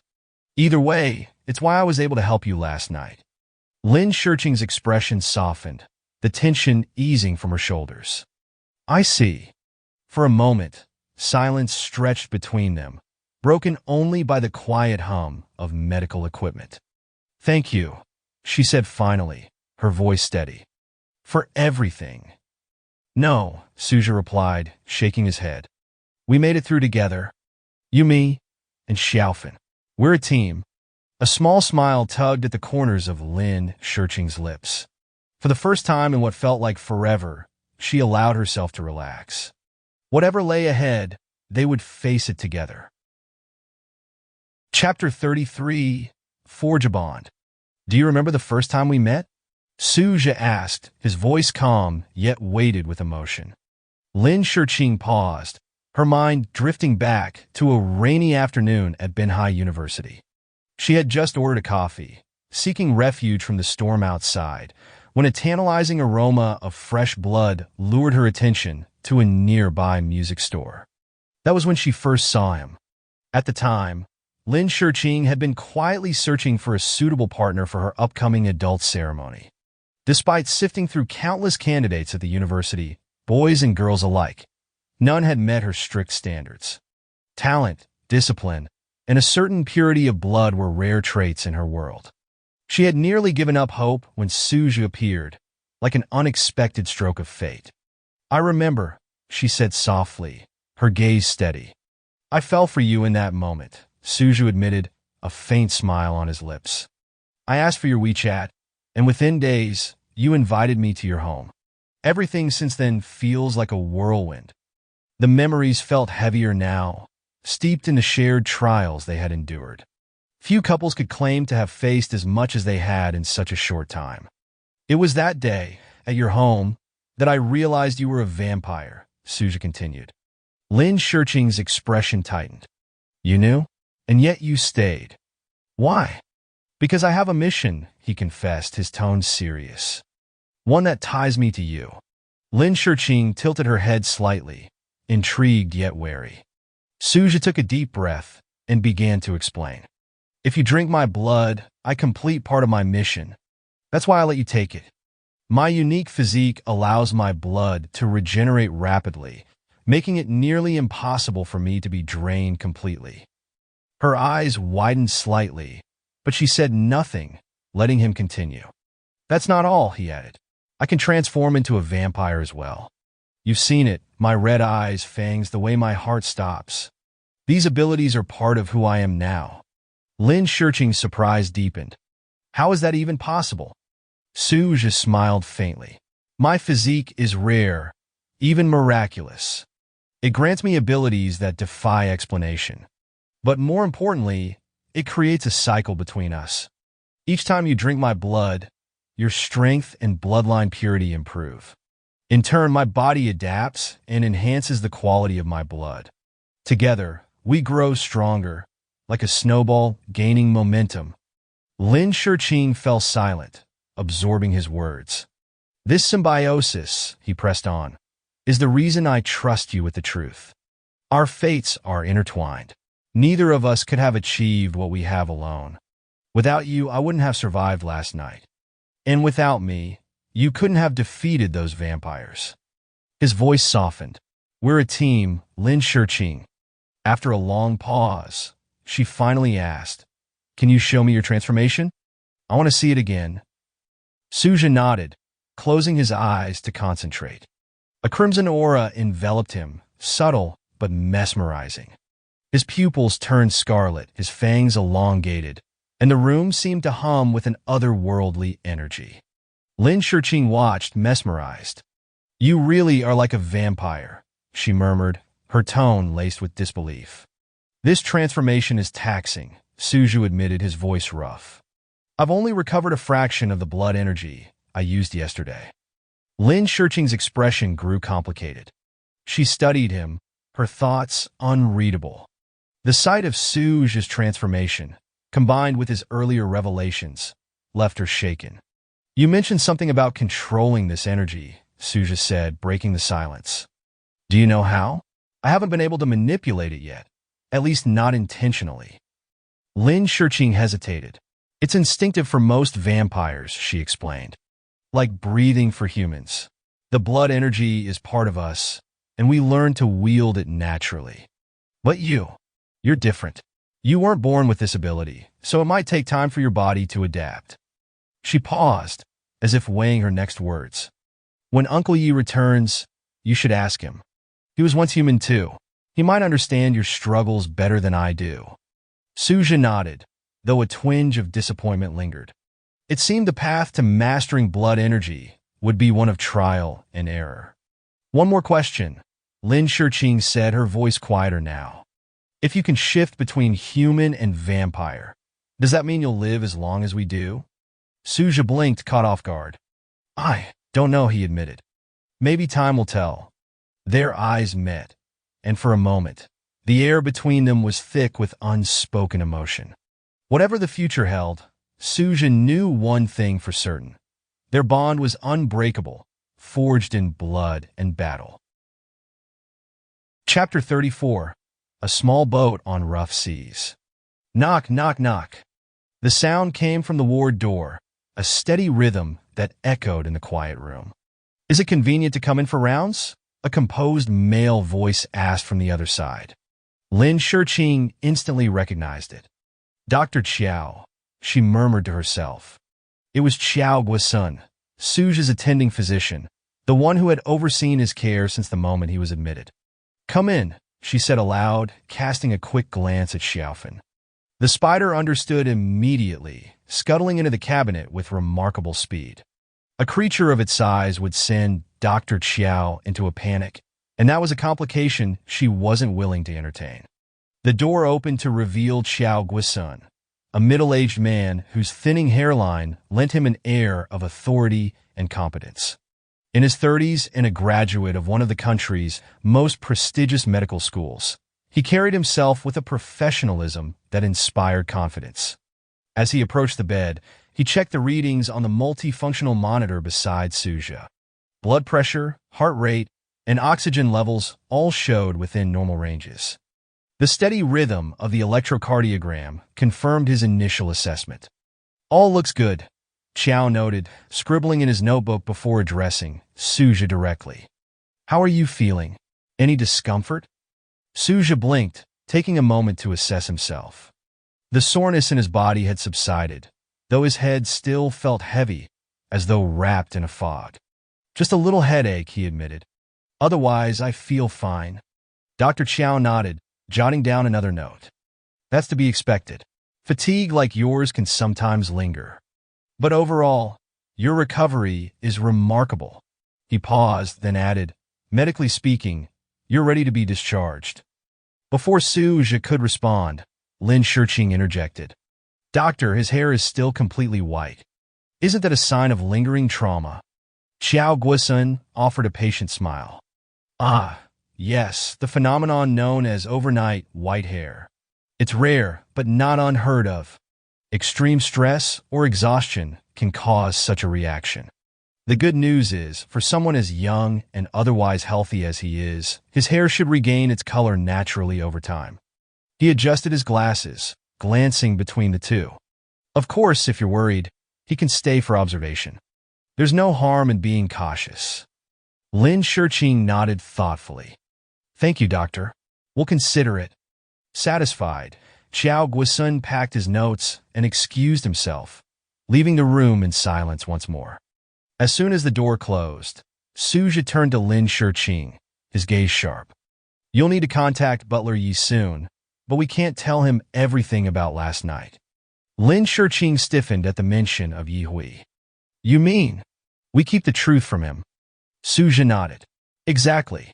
The less he knows, the safer it is for everyone involved. The events of last night were unconventional, to say the least. If word gets out, it'll raise questions we're not prepared to answer. Lin Shiqing's brow furrowed, her expression one of quiet understanding. You're right. Some secrets are best kept between us. I won't tell anyone about what happened unless you say otherwise. Her words eased Su Zhe's tension. Trust wasn't something he extended lightly, but Lin Shiqing had earned it. A rustling sound interrupted their conversation. The cabinet door creaked open, and Xiaofan emerged, her 8 legs splaying lazily on the quilt as she climbed onto the bed. She looks off, Su Zhe observed, noticing the spider's sluggish movements. She's hungry, Lin Shiqing replied. She hasn't eaten since yesterday, and the villa where her food was stored. Her voice trailed off. The image of the ruined villa still lingered in her mind. Can't we find something similar nearby? Maybe at a flower and bird market, Su Zhe suggested. Lin Shiqing shook her head. Her diet is specific, poisonous insects carefully bred by my family. They're not something you can just buy. But for now, I'll send someone to the market to find temporary substitutes. It's not ideal, but it'll keep her going until Uncle Yi can provide more. Su Zhe nodded. That'll do for now. With Xiaofan's needs addressed, Su Zhe shifted the conversation to a more pressing matter. Have you thought about how to explain last night to Butler Yi? Lin Shiqing hesitated. Not entirely. The truth is, I don't know how to explain killing 2 Western vampires. If I tell him I did it, he'll question how someone at my level could manage such a feat. Su Zhe leaned back, contemplating the dilemma. What about the defense system you activated? Couldn't we say it seriously injured them, and you finished them off in the aftermath? Lin Shiqing's eyes widened. That could work. They're gone now. Turned to ash, Su Zhe continued. There's no evidence left behind. As long as the explanation is logical, no one will question it. She nodded, her expression firming. Yes, that's the story I'll stick to. It's plausible enough to avoid suspicion. Su Zhe studied her, admiration flickering in his eyes. Lin Shiqing had a strength and resolve that belied her delicate appearance. They were both navigating dangerous waters, but together, they stood a better chance of surviving. The room fell quiet, the weight of their shared challenges pressing down on them. You know, Su Zhe said softly, breaking the silence, we're in this together now. Like two people on a small boat, facing a vast, unpredictable ocean. Lin Shiqing glanced at him, her gaze steady. Then we'll steer it together. For better or worse, their fates were entwined. The road ahead was uncertain, but one thing was clear. They would face it side by side. Chapter 35, Experimentation. Night blanketed Banhai City, but the city center pulsed with life under the glow of countless neon lights. In a suite on the 24th floor of the Weir Hotel, the only five-star hotel in the area, Su Zhe stood by the expansive window. He gazed at the bustling streets below, the city's vibrancy in sharp contrast to his turbulent thoughts. A week ago, he could never have imagined himself staying in a place like this. At 30,000 yuan a night, it was the epitome of luxury, a far cry from his former life. But circumstances had changed dramatically. The suite was a temporary refuge for Su Zhe and Lin Shiqing. After an uncomfortable morning in the hospital, where the sharp tang of disinfectant clung to everything, Su Zhe had insisted on leaving. He wasn't physically injured. It was his mental reserves that needed restoration. At noon, Zhou Xueming had arrived with a peculiar assortment of bugs as sustenance for Xiaofan, the massive spider companion. While Lin Shiqing's other properties were either unsuitable or neglected, the Weir Hotel emerged as their best option for the time being. My white hair makes me look like some sort of wandering sage, Su Zhe muttered, catching his reflection in the window's glass. He ran his fingers through his hair, the white strands serving as a constant reminder of the strange transformations his body was undergoing. But tonight wasn't about dwelling on appearances. It was about conducting an experiment. The single-room arrangement had caused a raised eyebrow from Zhou Xueming when she booked the suite, but neither Su Zhe nor Lin Shiqing had bothered explaining. In her mind, Zhou Xueming had likely paired them as a couple. Convenience, Lin Shiqing had said. She justified the arrangement as a practical measure to protect Su Zhe. Su Zhe, on the other hand, had a more pressing reason. Tonight, they would test the limits of his mysterious system. The system, you can become stronger by being sucked, remained cryptic about its criteria for success. Prior experiments suggested that 500 milliliters of blood was the minimum required to trigger a reward. But what if they could bypass this requirement? Could Lin Shiqing extract the blood and then expel it to restart the process? Lin Shiqing had explained the mechanics of isolating the blood within her body to prevent absorption. If this method worked, it could yield unlimited system rewards, a loophole worth exploring. The sound of running water from the bathroom ceased. Moments later, the door creaked open. Su Zhe turned from the window as Lin Shiqing emerged, wrapped in a plush bathrobe. Her hair, still damp, framed her delicate features as she walked into the room, drying it with a towel. Despite the seriousness of their task, Su Zhe found himself momentarily distracted by her presence. I still can't get used to this, Lin Shiqing said, motioning toward the robe. Most of my clothes were ruined in the villa collapse. Zhou Xueming salvaged some, but they'll need to be cleaned. Su Zhe nodded. The villa, now a ruin, had become the center of an unusual mystery. News of the residents' inexplicable simultaneous sleep had spread like wildfire online. While netizens concocted wild theories involving aliens and ghosts, The truth remained hidden in plain sight. Su Zhe smirked at the irony. If only they knew vampires were real. We should get started, Lin Shiqing said, pulling him back to reality. He glanced at the massive spider curled in the corner, now fast asleep after its unusual meal. At least Xiaofan wouldn't interrupt tonight's proceedings. Right, Su Zhe replied, moving to the bed where Lin Shiqing was already setting up. She sat cross-legged, her face calm yet focused. Despite the experiment's odd nature, she approached it with the same precision and care she applied to everything in her life. Su Zhe took a deep breath. So, we'll stick to the plan. You'll take just enough to trigger the system, then expel it immediately. Lin Shiqing nodded. Understood. Let's see if your little system can handle some creative thinking. As Lin Shiqing leaned in, her fangs glinting faintly under the soft glow of the room's lights, Su Zhe steeled himself. This wasn't just an experiment. It was a step toward unraveling the mysteries of his new reality and seizing control of his future. Tonight, they weren't just testing a loophole. They were laying the groundwork for survival. Chapter 36, Roleplay? What are you staring at? Lin Shiqing's voice cut through the dimly lit room, soft but laced with curiosity.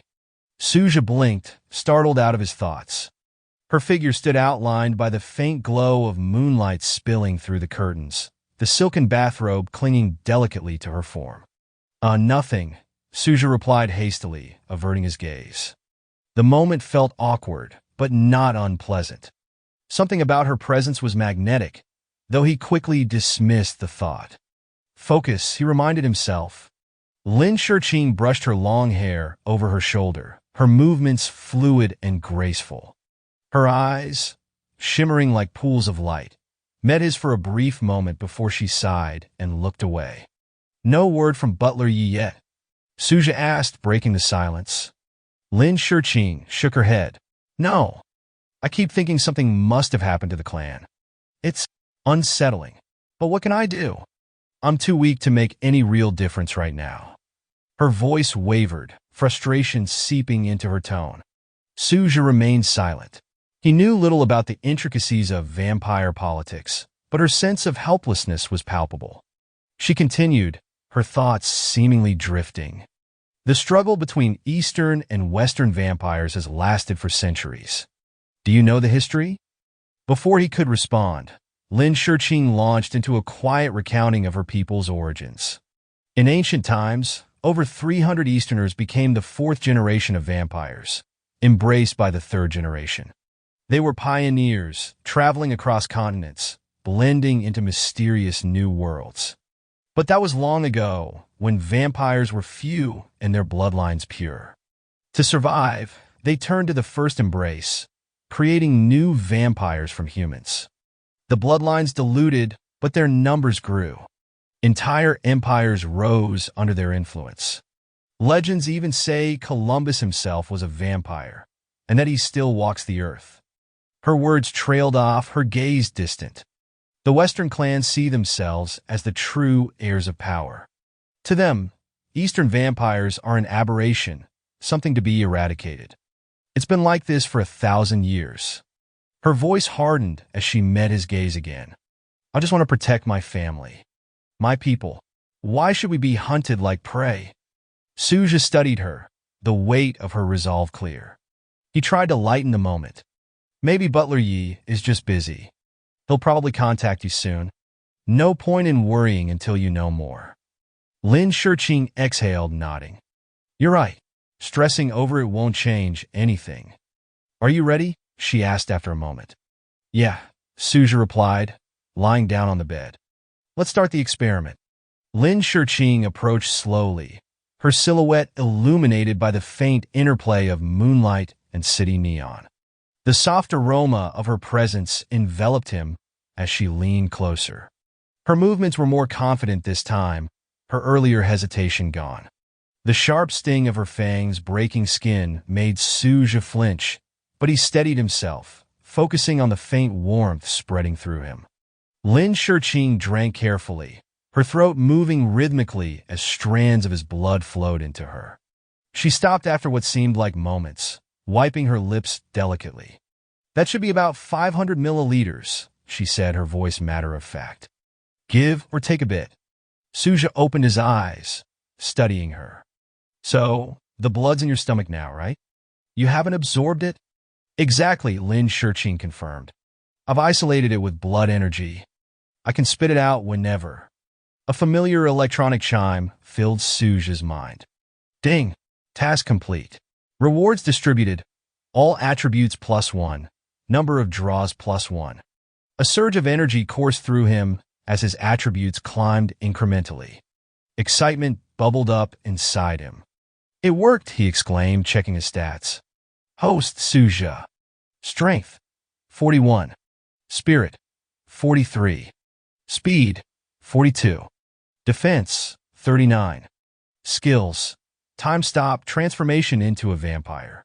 But he wasn't satisfied yet. Now, the last step, he said. Spit it out.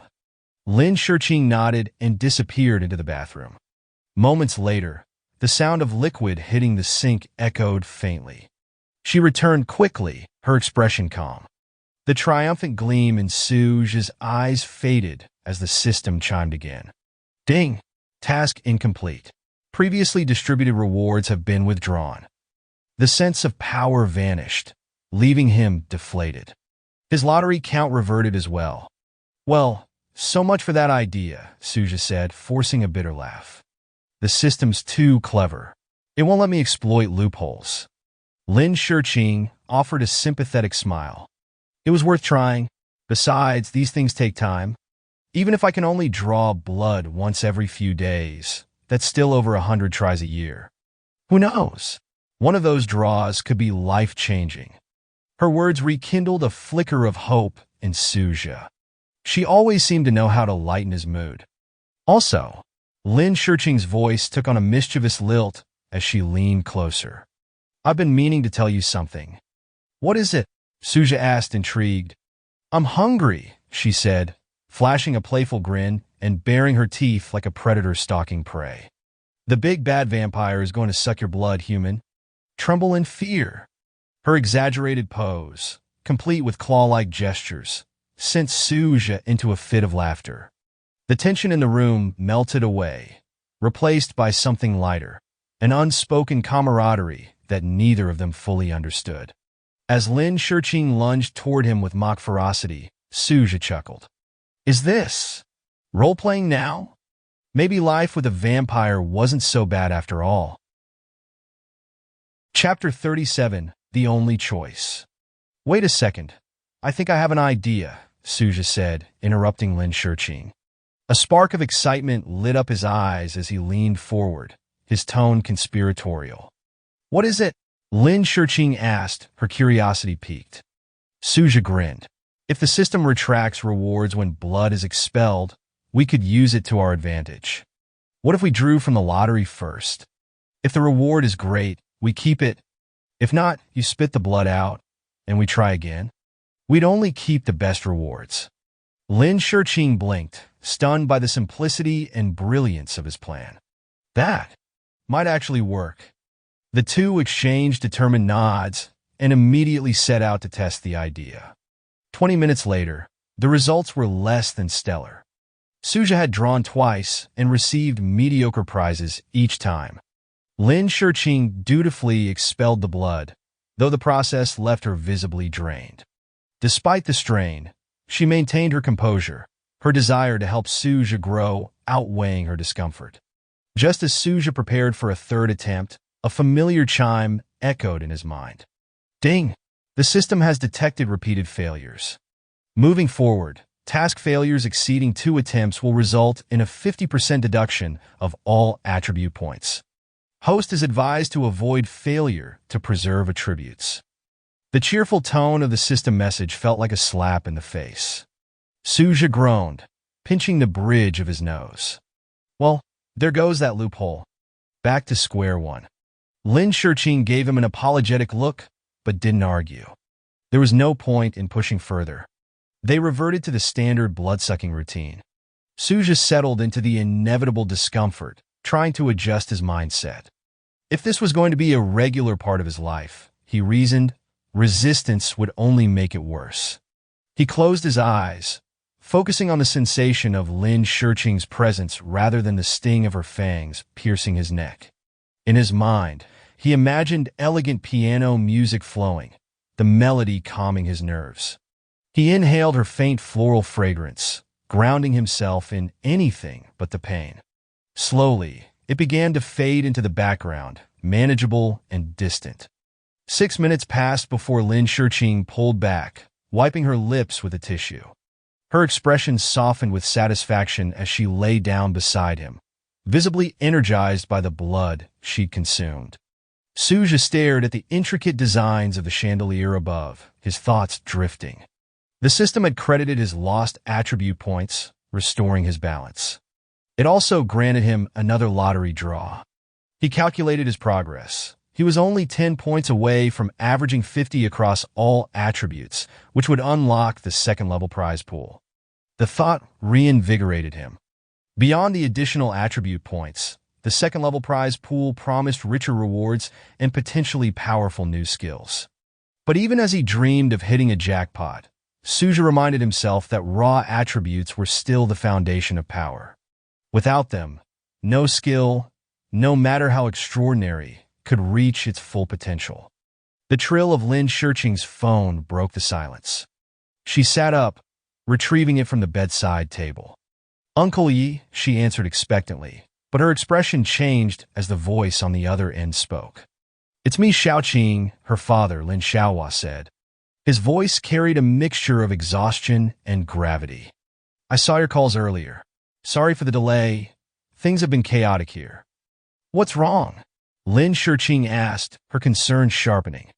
"The Western vampires launched an attack," he said grimly. "We lost many, but the clan held. We won." Lin Shiqing's relief was short-lived as her father continued. "But Yi Hui may be executed." "What?" Her voice trembled with disbelief. "Why? Uncle Yi has always been loyal." "Not for betrayal," Lin Xiaohua assured her. "He fought valiantly and killed several enemies. But you know the rules. Lin Meng was killed in the battle, and Yi Hui is no longer bound by his blood master. The clan fears what he might become without that control." Lin Shiqing clenched the phone tightly, her knuckles whitening. "Uncle Yi would never harm the clan. You know that." "It's not about his intent, Xiaoqing," her father said heavily. "The clan can't take the risk. He's in the blood prison for now. We'll discuss his fate when you return. Speaking of which, bring the human you've been keeping with you. Yi Hui mentioned his blood is of unusually high quality. The elders are interested." Her father's words hung in the air as the call ended. Lin Shiqing stared at the phone, her mind reeling from the deluge of information. Su Zhe had heard everything. The idea of going to the vampire clan as a human filled him with dread. He could easily envision himself imprisoned, turned into a blood bank for the elders' insatiable thirst. Escape wasn't an option. His fate was now irrevocably tied to Lin Shiqing. His mind raced for solutions. His gaze fell on the skill labeled Vampire Transformation in his interface. A plan began to form. If he could use the skill to masquerade as a vampire, he might convince the clan that he was Lin Shiqing's blood slave, newly transformed. This would not only protect him from being exploited, but also allow him to integrate into their world. Learning about the vampires from within could give him the edge he desperately needed. It wasn't an ideal solution, but it was the only one. Su Zhe took a deep breath, steeling himself for what lay ahead. His journey into the heart of the vampire clan was about to begin, and with it, a whole new chapter of his life. Chapter 38, Silver Moon Mountain. The term blood slave was harsh and unsettling, but Su Zhe wasn't one to dwell on semantics. After all, his blood slave status was merely a facade. If he were truly a blood slave, bound like Yi Hui, his mind and body controlled, reduced to a puppet, it would have been an unthinkable nightmare. But Su Zhe retained his autonomy, and that made all the difference. "Did you hear the call earlier?" Lin Shiqing's voice pulled him from his thoughts. Her tone was resolute, her expression firm. "Su Zhe, you should leave. Hide somewhere safe." I'll come back once things settle. If you follow me to the clan, you'll face unimaginable danger. I don't have the power to protect you." She paused, her eyes filled with an almost desperate sincerity. "If you return with me, you'll lose your freedom. The family will treat you as nothing more than food, a resource to be drained until there's nothing left. Please stay here in Binhai." Su Zhe was struck by her selflessness. Even with danger looming, Lin Shiqing's first instinct was to safeguard his life. But Su Zhe shook his head. "No, I'm coming with you." "Why?" Lin Shiqing frowned, incredulous. "You're human. Entering a vampire clan's territory is suicide." "What if I'm not just human?" Su Zhe's voice was calm, but carried weight. Before Lin Shiqing could respond, his pupils flashed crimson. A faint but undeniable aura of vampiric energy radiated from him. "From now on, I'm your blood slave, and you're my blood master. We'll return to your clan together." Lin Shiqing froze, stunned by the transformation and the elegance of Su Zhe's voice, which now carried a magnetic, almost ethereal quality. The decision wasn't made lightly. Su Zhe had calculated the risks. His chance of survival within the clan's territory was high, especially as Lin Shiqing's blood slave. The clan's rules prohibited harm to another's blood slave, an act tantamount to provoking the blood master. Moreover, Lin Shiqing's family seemed to hold considerable influence. With their protection, Su Zhe felt confident he could navigate this new world. But his reasons went deeper than logic. To gain insight into the vampire world, to understand its secrets and intricacies, Su Zhe needed to step into it fully. Staying behind in Binhai would mean cutting himself off from that possibility forever. Lin Shiqing hesitated, her expression a mix of surprise and apprehension. But she eventually relented. She knew Su Zhe well enough to realize he wouldn't back down. The next morning, Su Zhe and Lin Shiqing boarded a plane bound for Hushan City, where her family's territory lay. Zhou Xueming, Lin Shiqing's capable assistant, had arranged the first-class tickets on short notice. Hushan was a picturesque prefecture-level city, surrounded by gentle peaks and verdant forests. These untouched lands had remained undeveloped for centuries, their isolation carefully preserved by unseen forces. Unbeknownst to the city's leaders, every attempt to develop the surrounding mountains had been thwarted by a powerful hidden hand, the Lin family. The vampire clan had claimed these lands as their own, their roots extending deep into history. As the plane soared over the landscape, Su Zhe stared out the window. An irrational fear gripped him, a vivid image of the plane malfunctioning, spiraling toward the ground in a fiery descent. He'd once shared these morbid thoughts with a psychiatrist who had diagnosed him with a pessimistic tendency. And while Su Zhe agreed with the analysis, he also believed his caution was a strength. Preparing for the worst was second nature to him. Before boarding the flight, he'd recorded a farewell message, stored it on a secure cloud drive, and ensured his parents had the password. He'd also deposited the money Lin Shiqing had given him into an account accessible to his family. Despite his precautions, Su Zhe couldn't suppress a wry smile. His meticulous planning almost made it seem as if he were destined not to return. But he dismissed the thought. The odds of catastrophe were slim, and his decision to accompany Lin Shiqing was deliberate, not reckless. The plane touched down smoothly at Hushan City Airport. Awaiting them was a sleek Mercedes-Benz S500, which ferried them towards Silver Moon Town at the base of Silver Moon Mountain. The town marked the threshold to Lin Shiqing's clan territory. Beyond it lay Silver Moon Mountain, a rugged, forested expanse shrouded in secrecy. The terrain was modest, its peaks rising only a few hundred meters, but its wild beauty was deceptive. The area was teeming with predators, both natural and supernatural, deterring even the most skilled explorers. The drive was long, and Lin Shiqing remained silent, gazing pensively out the window. Su Zhe, meanwhile, decided to pass the time productively. He still had won and used lottery draw, a reward from his system. With nothing else to occupy him, He summoned the interface and prepared to test his luck. As the car approached Silver Moon Town, the atmosphere grew heavier. The air seemed denser, the shadows darker. Su Zhe couldn't help but feel a mix of excitement and trepidation. What awaited him in the clan's hidden domain? Would it be an ancient Gothic stronghold, rife with mystery and danger, or a tranquil retreat steeped in Eastern tradition? Whatever the answer, Su Zhe knew one thing for certain. His journey into the vampire world had only just begun. Chapter 39. The Second-Tier Prize Pool. Su Zhe stared at the lottery button on the system interface, but before pressing it, he realized something was missing. The silence in the car, combined with the hum of tires on the road, felt too plain. He needed a soundtrack to set the mood. After some thought, he rummaged through his pocket for his wired earphones and connected them to his phone. Selecting a playlist, he hit play. Good luck to you. Good luck to you. A cheerful, almost gaudy melody filled his ears.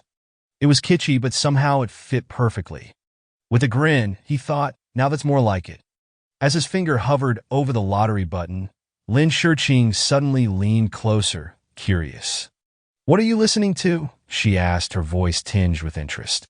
Just a little something to set the mood, Su Zhe replied, amused by her timing. Let me hear it too, Lin Shiqing demanded. She saw him as a musical prodigy, after all. If Su Zhe, the pianist capable of evoking emotions with his music, was listening to something, it had to be good. Caught off guard, Su Zhe hesitated but handed her one of the earbuds. Lin Shiqing placed it in her ear, expecting something soft and melodic. Instead, an upbeat, almost comedic female voice rang out. Good luck comes. Good luck comes. Lin Shiqing blinked in surprise. This is not what I expected, she said, stifling a laugh. It's called Good Luck Comes. You've never heard it? She shook her head, but didn't remove the earbud. As strange as the song was, it had an undeniable charm. She found herself tapping her fingers to the beat. It's oddly uplifting, she admitted.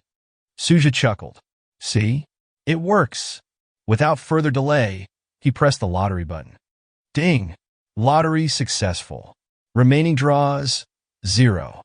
Congratulations. All attributes plus 10. Ding! Host's average attribute has surpassed 50. Secondary prize pool unlocked. The secondary prize pool offers enhanced rewards. Best of luck. A wave of energy surged through Su Zhe's body, spreading to every muscle and fiber. His physique, already refined, seemed to compress and solidify further. Though his muscle density increased, his lean and athletic build remained unchanged, exactly how he liked it. Not bad, Su Zhe murmured, rolling his shoulders. Did something happen? Lin Shiqing asked, noticing his sudden shift in demeanor. Just feeling lucky, Su Zhe replied with a cryptic smile. He opened his personal interface to assess the results. Host Su Zhe. Strength, 51. Speed, 52. Defense, 49. Spirit, 53. Skills, time stop, vampire transformation. The upgrade was substantial. He felt stronger, sharper, and more in control. But what intrigued him most was the newly unlocked secondary prize pool. What treasures await in there? Su Zhe wondered, his anticipation building. 2 hours later, their car pulled into the bustling Silver Moon town. The town was nestled at the base of Silver Moon Mountain, surrounded by verdant hills. Its streets teemed with activity, as merchants hawked herbal remedies and buyers haggled over prices. Though vibrant on the surface, Su Zhe noticed an undercurrent of something darker. This wasn't just any trading hub, it was a front for the Lin family's operations. Beneath the herbal trade lay a more sinister business, one that turned unsuspecting workers into blood supplies for the vampire clan. Ms. Lin, we've arrived, the driver announced, pulling into a lot near 2 towering buildings, a modern hotel, and an adjacent office structure. Lin Shiqing stepped out of the car, her gaze sweeping across the town. It had been over a decade since she'd last been here, and though much had changed, it still carried an air of familiarity. As Su Zhe joined her, A voice called out from across the lot. Xiaoqing. They turned to see a man approaching, a middle-aged figure with pale skin and a scruffy beard. His smile was broad and disarming, his arms open in welcome. Uncle Tai! Lin Shiqing's face lit up, and she ran to embrace him. Su Zhe watched the reunion from a distance, observing Lin Tai carefully. The man's casual demeanor and weathered appearance suggested a straightforward personality, but Su Zhe knew better than to judge too quickly. Appearances could be deceiving, especially in the vampire world. 10 years, Xiaoqing, Lin Tai said warmly. It's been far too long. Your father tells me you've come into your own, and I can see it. You've grown into a fine young woman. They chatted animatedly, catching up on lost time. Su Zhe, meanwhile, stood silently, processing his surroundings. The clan's territory was still a few hours' journey into the mountains, but even here, the Lin family's influence was palpable.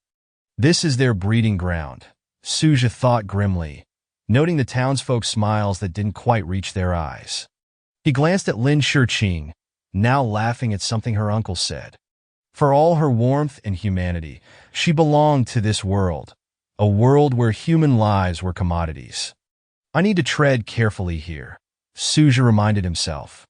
As the group prepared to head deeper into the mountains, Su Zhe couldn't shake the feeling that this was only the beginning of a much larger game. Chapter 40, Is Your Drink Delicious?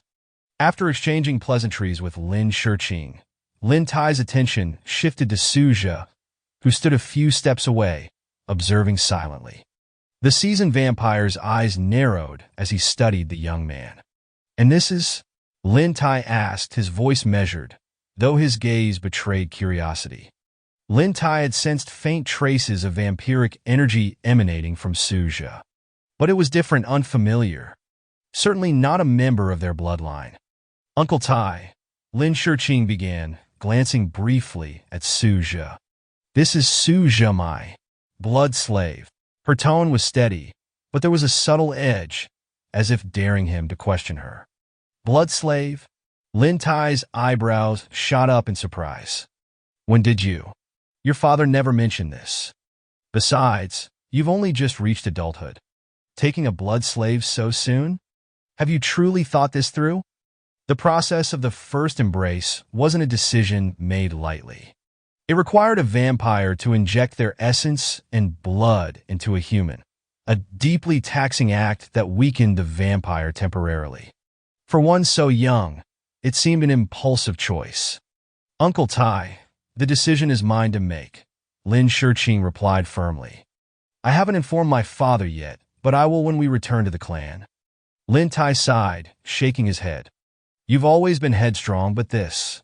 He glanced at her closely, noticing her faintly diminished aura. Your energy is clearly affected. Taking a blood slave so early will impact your potential. The truth, of course, was different. Lin Shiqing's condition stemmed from her recent battle with the Western vampires, not the first embrace. But the illusion of weakness was necessary for their plan. If she appeared entirely unaffected, their story would raise suspicion. Su Zhe remained silent, his expression neutral. He had rehearsed this scenario countless times, ensuring every detail aligned with their narrative. Lin Tai's acceptance, while cautious, was a necessary step. Lin Tai finally relented with a sigh. Well, it's done, but your father won't be pleased. As they climbed into Lin Tai's sleek Maybach S480, its black exterior gleaming under the setting sun, he turned to address them. We'll set off at 9 tonight. The journey back to the clan will take 2 to 3 hours. The route passes through beast territory, but I'll handle any threats. Xiaoqing, you and your blood slave should stay close. Lin Shiqing nodded, her demeanor composed. Su Zhe, seated beside her, simply inclined his head. He knew his role, silent, compliant, unremarkable. For now, at least. As the car navigated the streets of Silver Moon Town, Lin Shiqing turned to Lin Tai, her expression serious. Uncle Tai, my father mentioned increased activity from the Western vampires. What's the situation? Lin Tai's expression darkened. It's bad. Over a dozen clan members have fallen. Those Western lunatics attacked relentlessly. We managed to hold them off, but the territory's defenses are strained. He hesitated, then added softly, Your Aunt Lin Ming was among those who perished.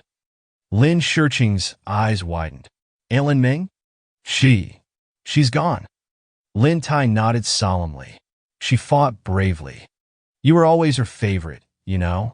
She even entrusted her blood slave to care for you when you were young. Nearly 2 centuries have passed since then. Su Zhe's mind raced. Lin Ming's blood slave. He knew who that referred to. Uncle Tai, Lin Shiqing pressed, her voice tinged with urgency. I heard from my father that Aunt Lin Ming's blood slave, Uncle Yi Hui, is to be executed. Is that true? Lin Tai's expression tightened. Yes, it's the family's law. When a blood master dies, their slave must follow. It's a rule that stood for thousands of years. But Uncle Yi Hui has served the family faithfully for so long. Lin Shiqing exclaimed, her voice rising. He doesn't deserve this. Please, Uncle Tai, speak to the elders. Surely, they can make an exception? Lin Tai shook his head. Xiaoqing, you know as well as I do that the rules are absolute. Exceptions undermine the foundation of our clan. Rules, Lin Shiqing muttered bitterly. Always the rules. The car fell into silence, tension thick in the air. Su Zhe kept his gaze fixed on the passing scenery, careful to betray no emotion. Now was not the time for bold moves. Patience was his greatest weapon. Silver Moon Town buzzed with life as tourists thronged its streets. The picturesque town, with its rustic charm and vibrant marketplaces, was a facade. Beneath the surface lay the Lin family's darker dealings. The Maybach slowed to a crawl in the congested streets, eventually reaching the edge of town. Here, they stopped to rest before embarking on the nocturnal journey to the clan's hidden territory.